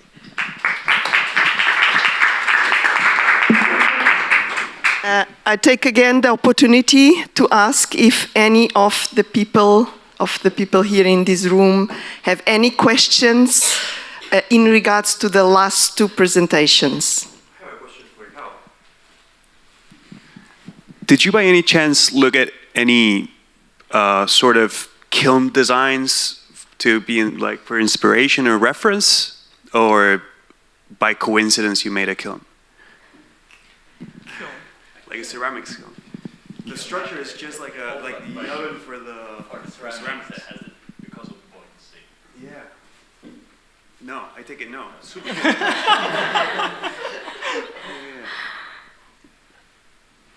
Sorry, I didn't get it. We'll talk it about in dinner. We'll talk about it. Things to think about. Any more questions? Yeah. No. But thank you. Okay, we can proceed. Olivia? Thank you, Paula. Hi, everyone. My name is Olivia Gorodic. I've been working with adaptive strategies for a self-built eco-neighborhood in Bariloche, Patagonia.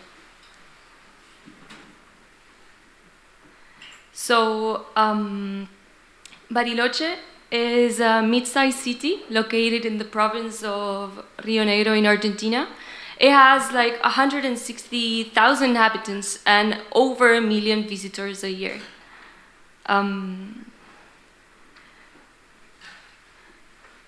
Just, let's see, is the video working? No. A little bit of context, just so you see the landscape. It is located in a region known as Northern Patagonia, and the city lies entirely within the Nahuel Huapi National Park, at the footsteps of La Cordillera de los Andes, and it's surrounded by multiple lakes and mountains. Like, this is the site that I'm going to explain later, but just to see a little bit of the surroundings and how it's completely surrounded by mountains and lake. Mind the redundancy, but... So, a little bit of the context of Bariloche, like climate context, it's characterized by 4 distinct seasons, where summer is the hottest and winter is the coldest. And overall, throughout the year, 88% of the time, temperatures fall below the comfort of 18 degrees, and only 0.8% of the time exceeds the comfort range of 26 degrees. And taking into consideration, like compared to the future scenarios, that's taking RSCP of 8.5, that's like extreme case of climate change for the year 2070, we can see that even though the slightly increases a little bit, like the temperature, and there's more frequent hot days, but however, the 80% of the time, it's still below comfort. And only at 3% of the time, temperatures go above the 26 degrees. So during cold periods, snow is very recurrent, and the snow levels still can vary from year to year. And looking to one typical winter week and an extreme winter week, we can see that outdoor temperatures fall way below the comfort band, and maximum temperatures typically don't exceed the 13 degrees and don't drop as low as, they can drop as low as -10 degrees. sorry for the all the data, but just to give you a little bit of context of how the design is going to be oriented afterwards. So during summer, like lake shores are widely used, and a lot of outdoor activities are very common. So tourism is among the entire year with these two strong seasons. And during summer, we can see that even though temperatures can reach 30 degrees, there's still a wide thermal amplitude, and temperatures at night can drop as low as 5. And regarding the wind, we can see prevailing winds throughout west and northwest. And due to cold temperatures, my main strategy regarding the wind would be to protect myself from it. And as I mentioned before, like the main economic activity is tourism because of the natural landmarks. And due to the growth, there was a big demographic growth in the couple of last years. And with the lack of planning and with the excessive tourism, it resulted in a huge housing crisis in Bariloche. So many communities have nowhere to live, and since the rental properties are oriented toward tourism and the price of land is basically unaffordable, a lot of people really don't have where to live and form these informal settlements. But however, there's some movements of the inhabitants to battle the situation. So my dissertation, it's going to be based on one of these communities, it's Hijes del Oeste, that it's a group of neighbors that were from the west of Bariloche, and they are claiming municipal land in order to be able to self-build their own homes. They want to create what's called an eco-neighborhood. So the site, they already have a specific site in mind. Nowadays, there's no construction, but according to the urban code, it's planned to be urbanized in the future. However, these communities did an environmental assessment, and they found out that there's a huge amount of native species of trees that it's highly important to keep, regarding of the, there's a lot of exotic, especially pine, that's taking over the entire Bariloche, so they want to preserve this land. Just a brief thing, like this project, I take them as a base case. However, they're still far from achieving the land.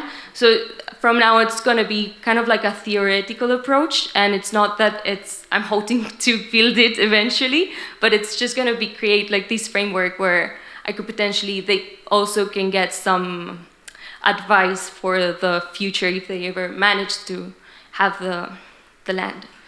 So coming back to these, there's a huge challenge that because of the constraint of the plot. So the traditional model of housing in Bariloche, the horizontal development won't be feasible. So for these, it would be important to include like a multi-story proposal, but people there aspire and they want to live in a house. So the big challenge of the project is how can I bring the quality of a house into a multi-story building. So several interviews I've done to people who live in Bariloche and what does it mean for them to live in a house. And these are some of the targets based on the feedback. That it's, first of all, it's highly important to have an outdoor space, have multiple orientations and views, and a possible detached working area, have privacy, possible expansion, and a slope roof is very common because of the snow, the snowfall, and a multi-story building. So the literature review, I've been studying about passive solar heating, and several strategies could be taken out of that. And looking at precedents, one of the precedents for environmental strategies was the SED here in London that incorporates these strategies such as conservatories and terrace layout to maximize the solar access, as well as literature review on Latin America social housing, like especially innovative, like Aravena's project brings the modularity and the possibility for for inhabitants to kind of keep on building their own homes according to their specific needs, as well as a project in Uruguay which is pioneer in public policies and promotes a lot of cooperative-led self-built housing initiatives. So coming back to the brief and to the families, one key lesson from the precedents was modularity. So the study of a module that could allocate all the habitational spaces. And a module was designed by a 3x4 meters with the possibility of half a module and a module and a half, and some variations for these. So the brief is aimed for these 24 families that form the cooperative. However, 18 of them are the ones that are now struggling the most for finding like a place to live and are like requiring urgent accommodation. So to understand the brief, 4 types of typical Argentinian families were considered. And as long as the environmental requires for each of the house space. Also, it's very important to understand how these people live and what is their activities in the home to kind of start making some assumptions, also based on the literature review on how to provide like the comfortable spaces of a house, where the common area could be better oriented towards north to maximize like the gains from throughout the day, and bedrooms can be located towards west. So after that assumptions, some analytical studies have been done, and some assumptions could be made for the literature review and on the case studies, and some preliminary studies that I'm not going to bore you now, but these are the assumptions that the module studies the infiltration of 0.3 air changes per hour, which is kind of like a feasible thing to achieve, and with the construction in Bariloche would be very hard to achieve, like a super airtight building. Night shutters that reduce the heat losses during night. Then just one person occupancy that can be constant, and to better understand the performance of the building. Exposed walls based on U values used in similar climates with a 0.22 U value, and double glazed windows. So first, to show just a little bit of context and compares to London radiation, like Bariloche has huge solar radiation, which is extremely beneficial for passive solar heating. So you could see here that the best orientation in London kind of performs as the west orientation in Bariloche. So this really gives a lot of opportunity in that. And to understand during the cold seasons, it was important to understand how much heat gains I have through the window glaze and compared to the heat losses. So here you can see the 2 main orientations has been north and west that will continue to be studied with some dynamic thermal analysis. So here we can see that in the bigger the window, basically the more gains and less losses. And here only the 30% window to floor radius is the one not to achieve comfort. I see that like temperatures do exceed the comfort band, but no additional ventilation was considered, nor shading devices that could be further beneficial. For the west orientation, we can see a similar pattern, but some do achieve a little bit, seem harder to achieve comfort, but for a 50% and a 70% wind to floor ratio, good temperatures are achieved indoors. For hot period strategies, main 2 strategies would be ventilation and shading devices. And the first step was to evaluate the sun path and how these impact the model. This is along with gradient indicated temperature at specific time of the 13th of January, one of the extreme hot days in a hot week. And the hot temperatures you can see are mostly during the afternoon. And with the sun angles, the shading device's length has been designed. Okay. Coming back to the days that had been considered for these studies were the extreme, like typical days in the contemporary scenario, but an extreme hot day in the future scenario. And due to the thermal mass that was included in the interior, sorry, I think I might have forgot to say that in the assumptions, but the interior thermal mass had been considered. And the temperatures can remain on an extreme hot day below the outdoor temperatures and quite comfortable on a typical, more typical summer day.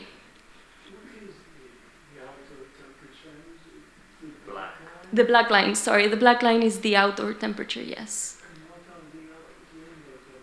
The indoor temperatures can be seen with the icons over the left. No shading. The no shading with the dots. So, one important thing, thank you, Simos, when the module has no shading device and it's only considering ventilation, that's the typical strategy used during summer in Bariloche.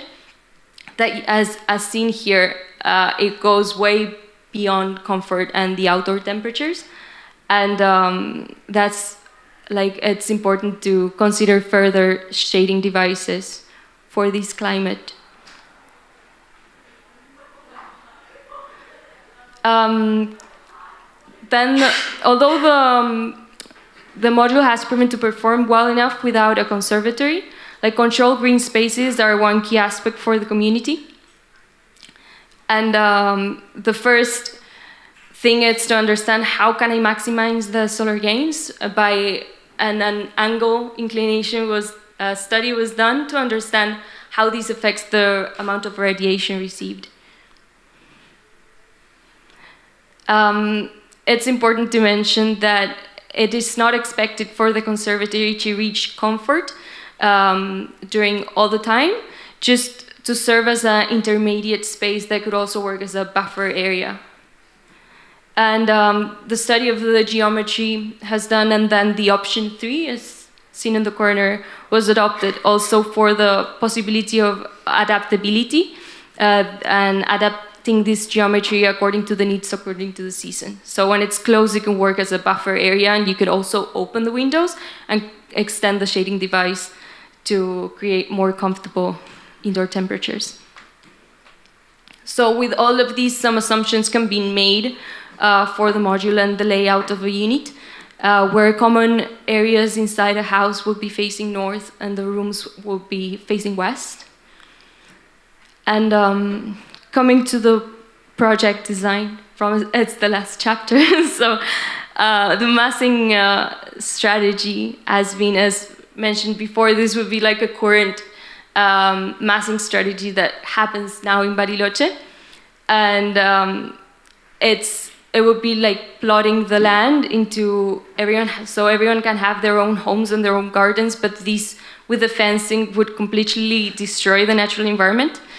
So density, it's going to be key for these. Still, a single-story block would not be enough.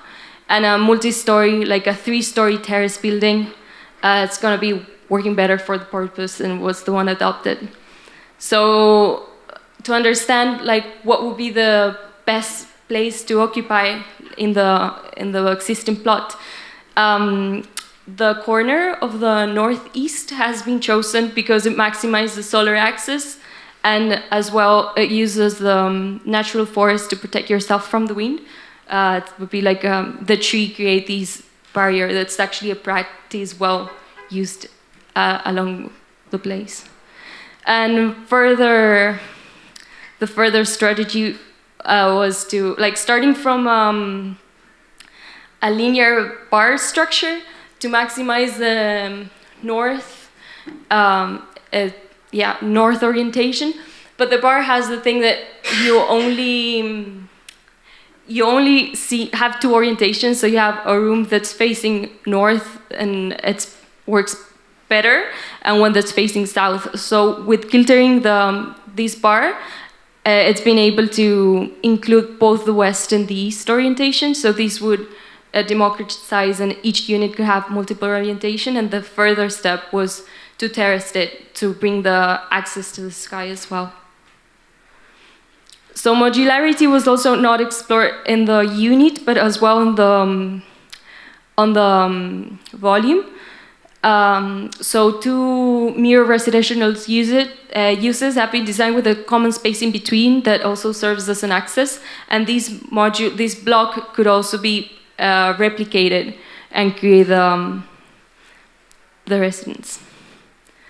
So condensing with the strategies from the analytical studies and the precedents, a 3-story height module was done, and you can see that all the common areas still are facing towards north, and the bedrooms are facing towards south, but with west-facing windows. And the ground floor, like each unit has its own benefits. The ground floor, it's a 1-story height and has its own private garden. And then the 2 other levels are duplex, which the first one has the advantages that rooms have skylight facing north, also to have more gains due to the heat losses that could happen through the roof. And the other unit has a double height like space in the common area. So coming back to the targets, each unit has its own benefits, and these would give the possibility of the community to choose like what they would like to have as a home. So understanding how the conservatories and how these spaces actually like worked in the analytical, it was important to see how these could be applied in the unit and if it performs as desired. And you can see here a typical winter day, and it achieves comfort throughout most of the day. Yeah, it could work as an expansion of the house, while during summer you have the possibility to just open it completely, improve the ventilation, and have this exterior shading device that could also benefit the unit, as well as this is during winter, like inside, you could, even with the internal heat gains, the space still achieves comfortable temperatures, and you can bring in fresh air from the conservatory as well. And during summer, you could open up entirely the windows and just bring in the fresh air and take advantage of the shading devices from the conservatories as well.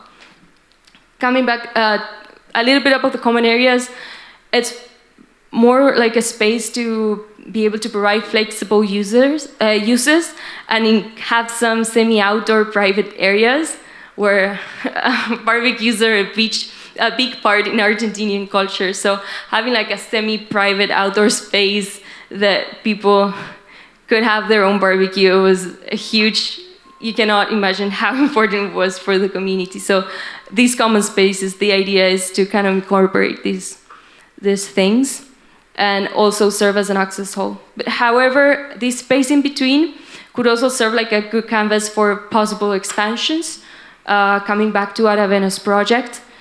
And also this modularity has the advantage of presenting like clear stages, construction stages, where I could, in the first stage, provide the structure, and the second stage it would be important to seal the building completely in order for people to kind of start self-building and customizing their individual units.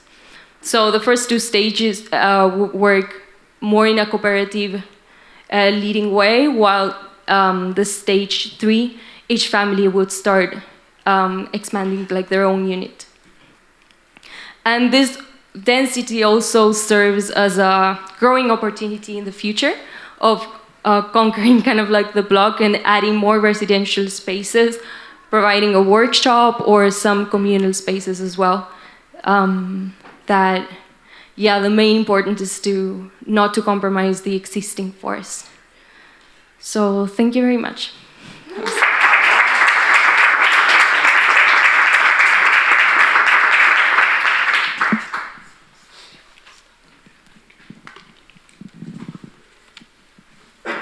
you, Livia. I know that this must have been a very intensive learning process, and you try to cover all aspects of it, in some cases with great detail. So that's highly commendable.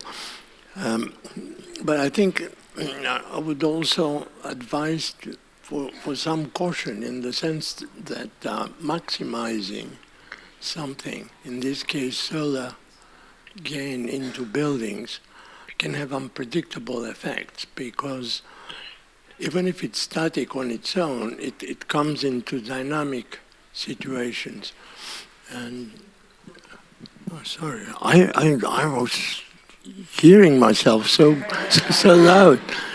So is this any better? Yeah, thank you. So, well, where was I? Yeah, cautioning against overstating the case for solar gains. It can penalize. Now, of course, here you can always, with the simulation, you can always arrange things. So, for example, I run a simulation, it predicts indoor temperature 28 degrees, it's winter, it's 28 degrees. How did I get to that? Well, it's possible, you will have seen it. What do? I open the window. I open the window, the outdoor was at 10 degrees or 5 degrees, so initiate a very high rate of heat loss.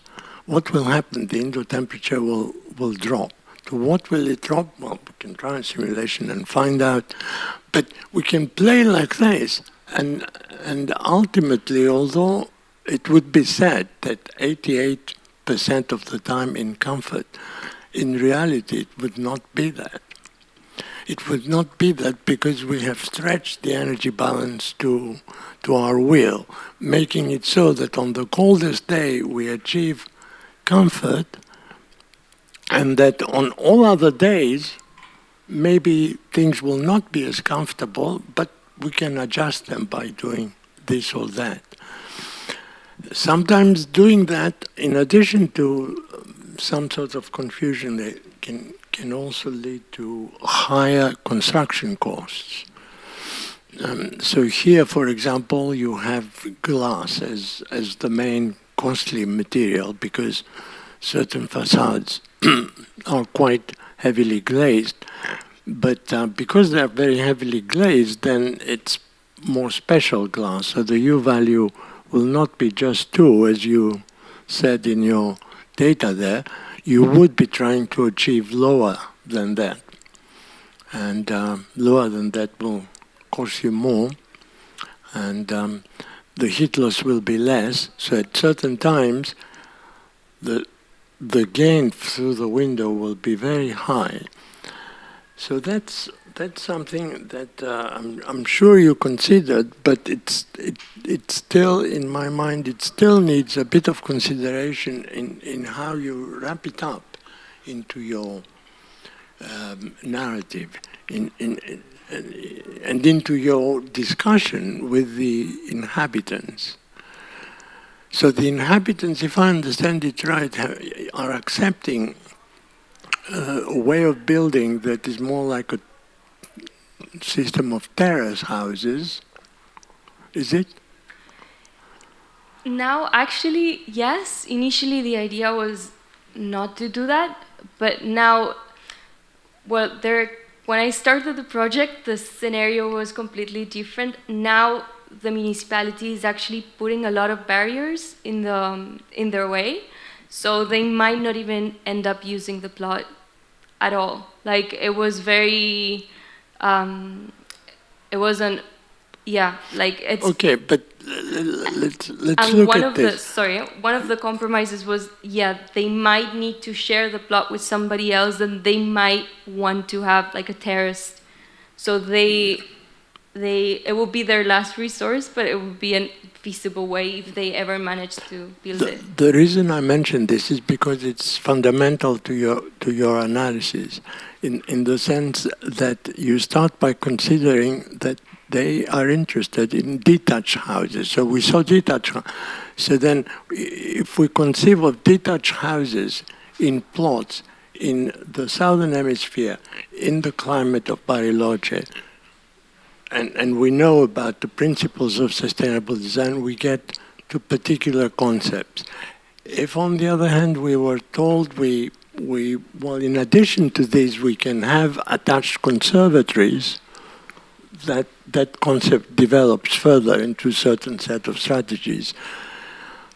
If instead of this, for whatever reasons, either what the inhabitants want or how the inhabitants perceive what you or other consultants are telling them about designing in this climate passively, then other ways of putting the buildings together can come into play.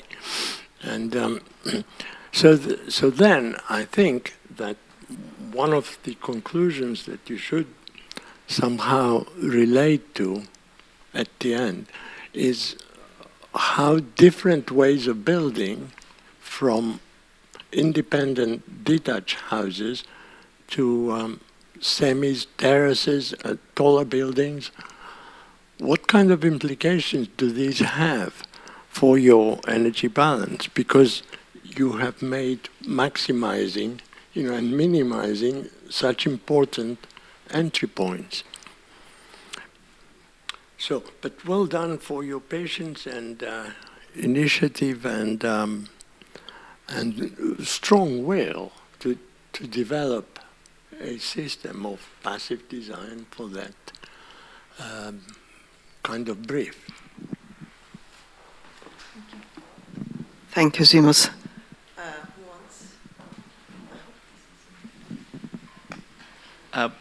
Well done, Olivia. I think this is off, actually, isn't it? I'm loud enough. They told me that it never goes off. No, maybe they are recording. Okay, that's fine. I'm loud enough, so. It's a very interesting project. I think it's a very different climate. So we looked a lot about warmer climate. So the challenge here I think the strategies as you went through are quite clear, quite interesting. I think taking what Simo said, I think could have been interesting, and you probably have that in the analysis, to go from the detached to the terrace to the flat, and how that does, just similar as you did the heat balance of the windows, the heat balance of the exposure and the compactness of the shape coming to all of that. So I think you probably have that on your decision, would have been interesting to see. I think a couple of interesting things to develop for me, like taking on this image, is the windows, as Simo said about the whole aspect of, you did the thermal balance of the windows, and then you found out that, yes, the more glass, you have enough sun that it compensates the heat losses. Can you forego the insulation of the glass? So is it to that extreme that you could have single glazing on that, or maybe single glazing on just one of the windows there? So the conservatory, thinking about the self-build, the cooperative, the cost of it. So having single glazing, I don't actually know if in Bariloche they actually use double glazing to start with. They do already? Yeah. Because I know in south of Brazil they don't, but it's not that cold. That's almost there, but not as often. But that would be a thing. The other one is to see, so if you go for a single glazing, would it work? And then the other challenge would be the infiltration and the ventilation. So an interesting aspect would see, how do you make a window that can actually help you ventilate without bringing all the very cold air? Because you are doing this all passively. So it would be, I would say, not for this, a next step could easily be like, how do I design the window that is one that can help you ventilate and control the ventilation, so you don't have, as Simos was saying, the very cold air coming in once you have all the sun in there, and you start having the kind of like too hot, too cold, too hot, too cold in that. So I think those are interesting aspects of the detail that you went in there. It could be an exploration for the future. In terms, one other comment I had written down was about the common spaces in there. It's quite interesting that you have these common spaces, but when you looked at the requirements for the people, they wanted their own spaces and they wanted their private thing. So I think it could be very interesting that you could allocate those common spaces. That's what I was thinking when you showed the two barbecues. Like they don't want to share the barbecue. I'm sure they don't. They want their own barbecue.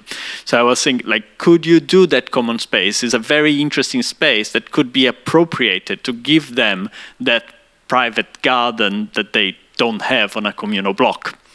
In that, so use that, and it could be appropriated in both ways. So it's an interesting space that you could become as flexible as the case study you're showing. So it can be a self-built, something they can develop and expand, but it can be communal, but it can be. It could also serve the one tick box you didn't have was the workshop space. Yeah. So the space that works on the workshop, because at the end of the day, it's an expensive space to build, so to make the most use of that. And the one other comment I had was, it would be interesting to see, once you did all the analysis and how the thing come together, but how do they perform all together?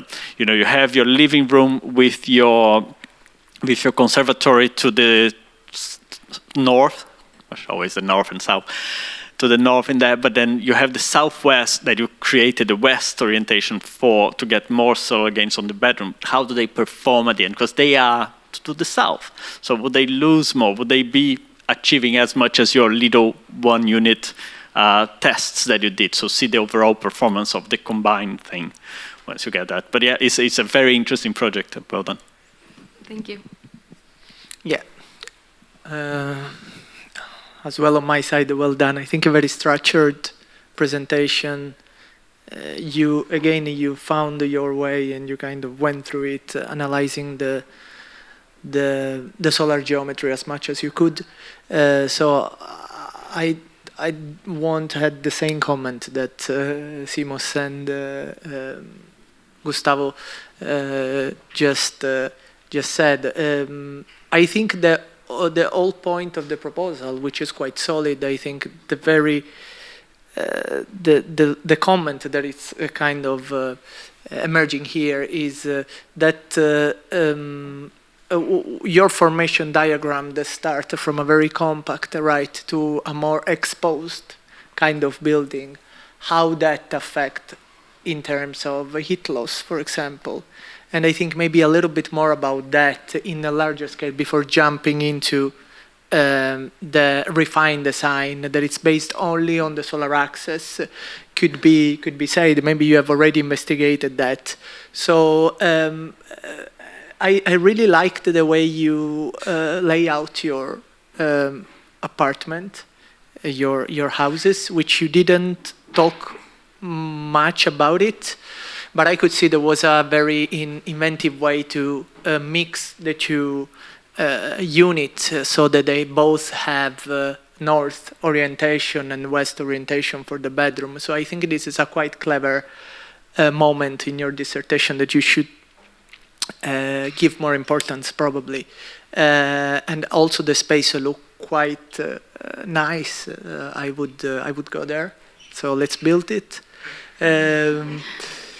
And then, yeah, again, I think, yeah, the part of the common space is always a bit difficult to predict what an in-between space is going to be. But I think it's good that you left some room for that to happen, and also some room for the plot to be, in a way, exploited a little bit more, with more density in the future. Also, very nice visual. I think they really give this kind of sense and this idea that you had in mind of opening up toward the sun and the same time protect. So very well done. Thank you. Thank you. Thank you, Olivia. Yes, I think you went through a lot of work. You had lots of comments throughout your academic year, and it is nice to see how you ended up trying to put your narrative and all the studies together, and ending up with a realistic design proposal. My comments, just to add to what was said here so far, I think, if I think on your narrative and the way you started, declaring that the most important things for these people is to convince them how to change their perception of they want to live this dwelling, isolated dwelling, into the compact. You ended quite with a contrast, like you really compact and left all this outdoor area free. You explain why, which was in a way to bring also some workshop spaces and also for growing some food. This was the part that in your narrative I saw less developed, because there was a lot of space free that at the end you showed the possibility of adding more dwellings. I don't think there is a problem with that. I only see the problem may be that you probably should declare this from the beginning, that revisit your narrative and declare from the beginning that the idea of the compactness is because maybe even due to economic problems, they will have to have a higher density in the plot. That's how I understood the things are at the moment. So maybe declare this from the beginning, and maybe also add, I know you put there a workshop, but it's a little bit abundant in the corner.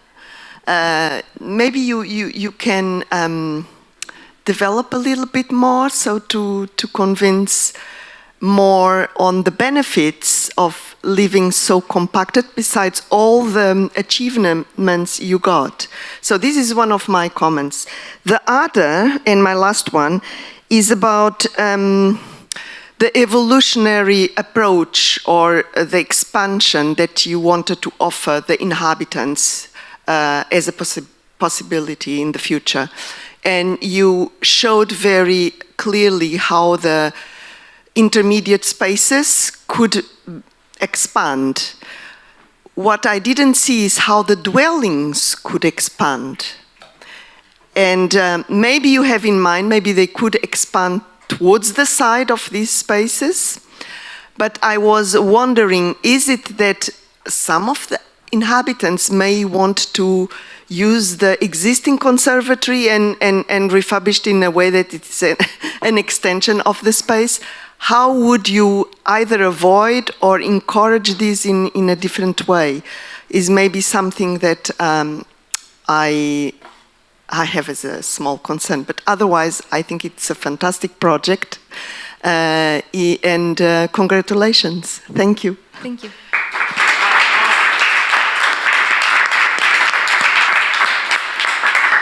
Well, we finished a bit earlier. Also, we had one reviewer ill, so he couldn't come. Are there any questions? We have time before we do a break. You have to make a suggestion, because as far as I know, people are to submit their dissertations by Friday, on Friday. And might be wondering now, I'm sure that not everybody is here, perhaps, because some have stayed home to try to finish the dissertation, and others have come here and are wondering what to do now. Should they be doing more, less? I think, can you, Olivia, can you put the slide with the person leaving the conservatory? I think the visual language could be extremely helpful in our field. We have here this person in the conservatory, presumably reasonably happy, probably because of the sunshine streaming through this highly glazed envelope and coming in the direction of this person and her or his cat, who is also, and then we have an indoor that looks somewhat different, although the solar radiation penetrates it. So, I mean, these are facts that any architect will be reading, and they will be reading in this way. What they wouldn't be able, not every architect would be able to do, is to interpret what exactly would this mean for the cat and also for the person. Now, we presume that we know a bit better than just every architect, and look again. If we look again, what do we see? Well, I see a very highly glazed envelope, very lightweight envelope, and start imagining the climate. Is the climate like the climate that we saw on the data? I'm not sure. This is the moment where there is uncertainty, but there is some information, some evidence that leans in certain directions. So here, the exposure to the solar radiation would be a question in my mind to analyze. The fact that the envelope looks so airy and highly glazed would become automatically an area to analyze. So what I'm trying to say at the end is that if you're wondering what else is there that you can do between now and Friday, it's to put more onto your visual language, because it will be really quick, because you know, hopefully you know some of the effects I've described, and you wish to intensify them to show that they're very important, or to draw conclusions out of them. Well, for example, the slide after is showing that person to leave the conservatory. Yeah. And the sun is no longer as sharp, so therefore it's getting afternoon or night, and we start wondering, asking similar questions to ourselves and our friends about what might happen then, as the temperatures will drop both outside and inside, and the sun will no longer provide the input for higher temperatures, if we did want those. Or the open window, how would that serve, and so forth. So as these questions come to your mind, then they can become an additional visual that is in a series of visuals that relates to time and or activity. No. Okay. Thank you. Any other comments or questions from the audience? Okay, if not, we conclude this now, and thank you very much to all the presenters and reviewers. And I wish you all the luck until the 10th. We will then have a break now. The keynote lecture with toward a fact-based sustainability with Pierluigi will start at 6:30. I hope you will be back to this room. Thank you.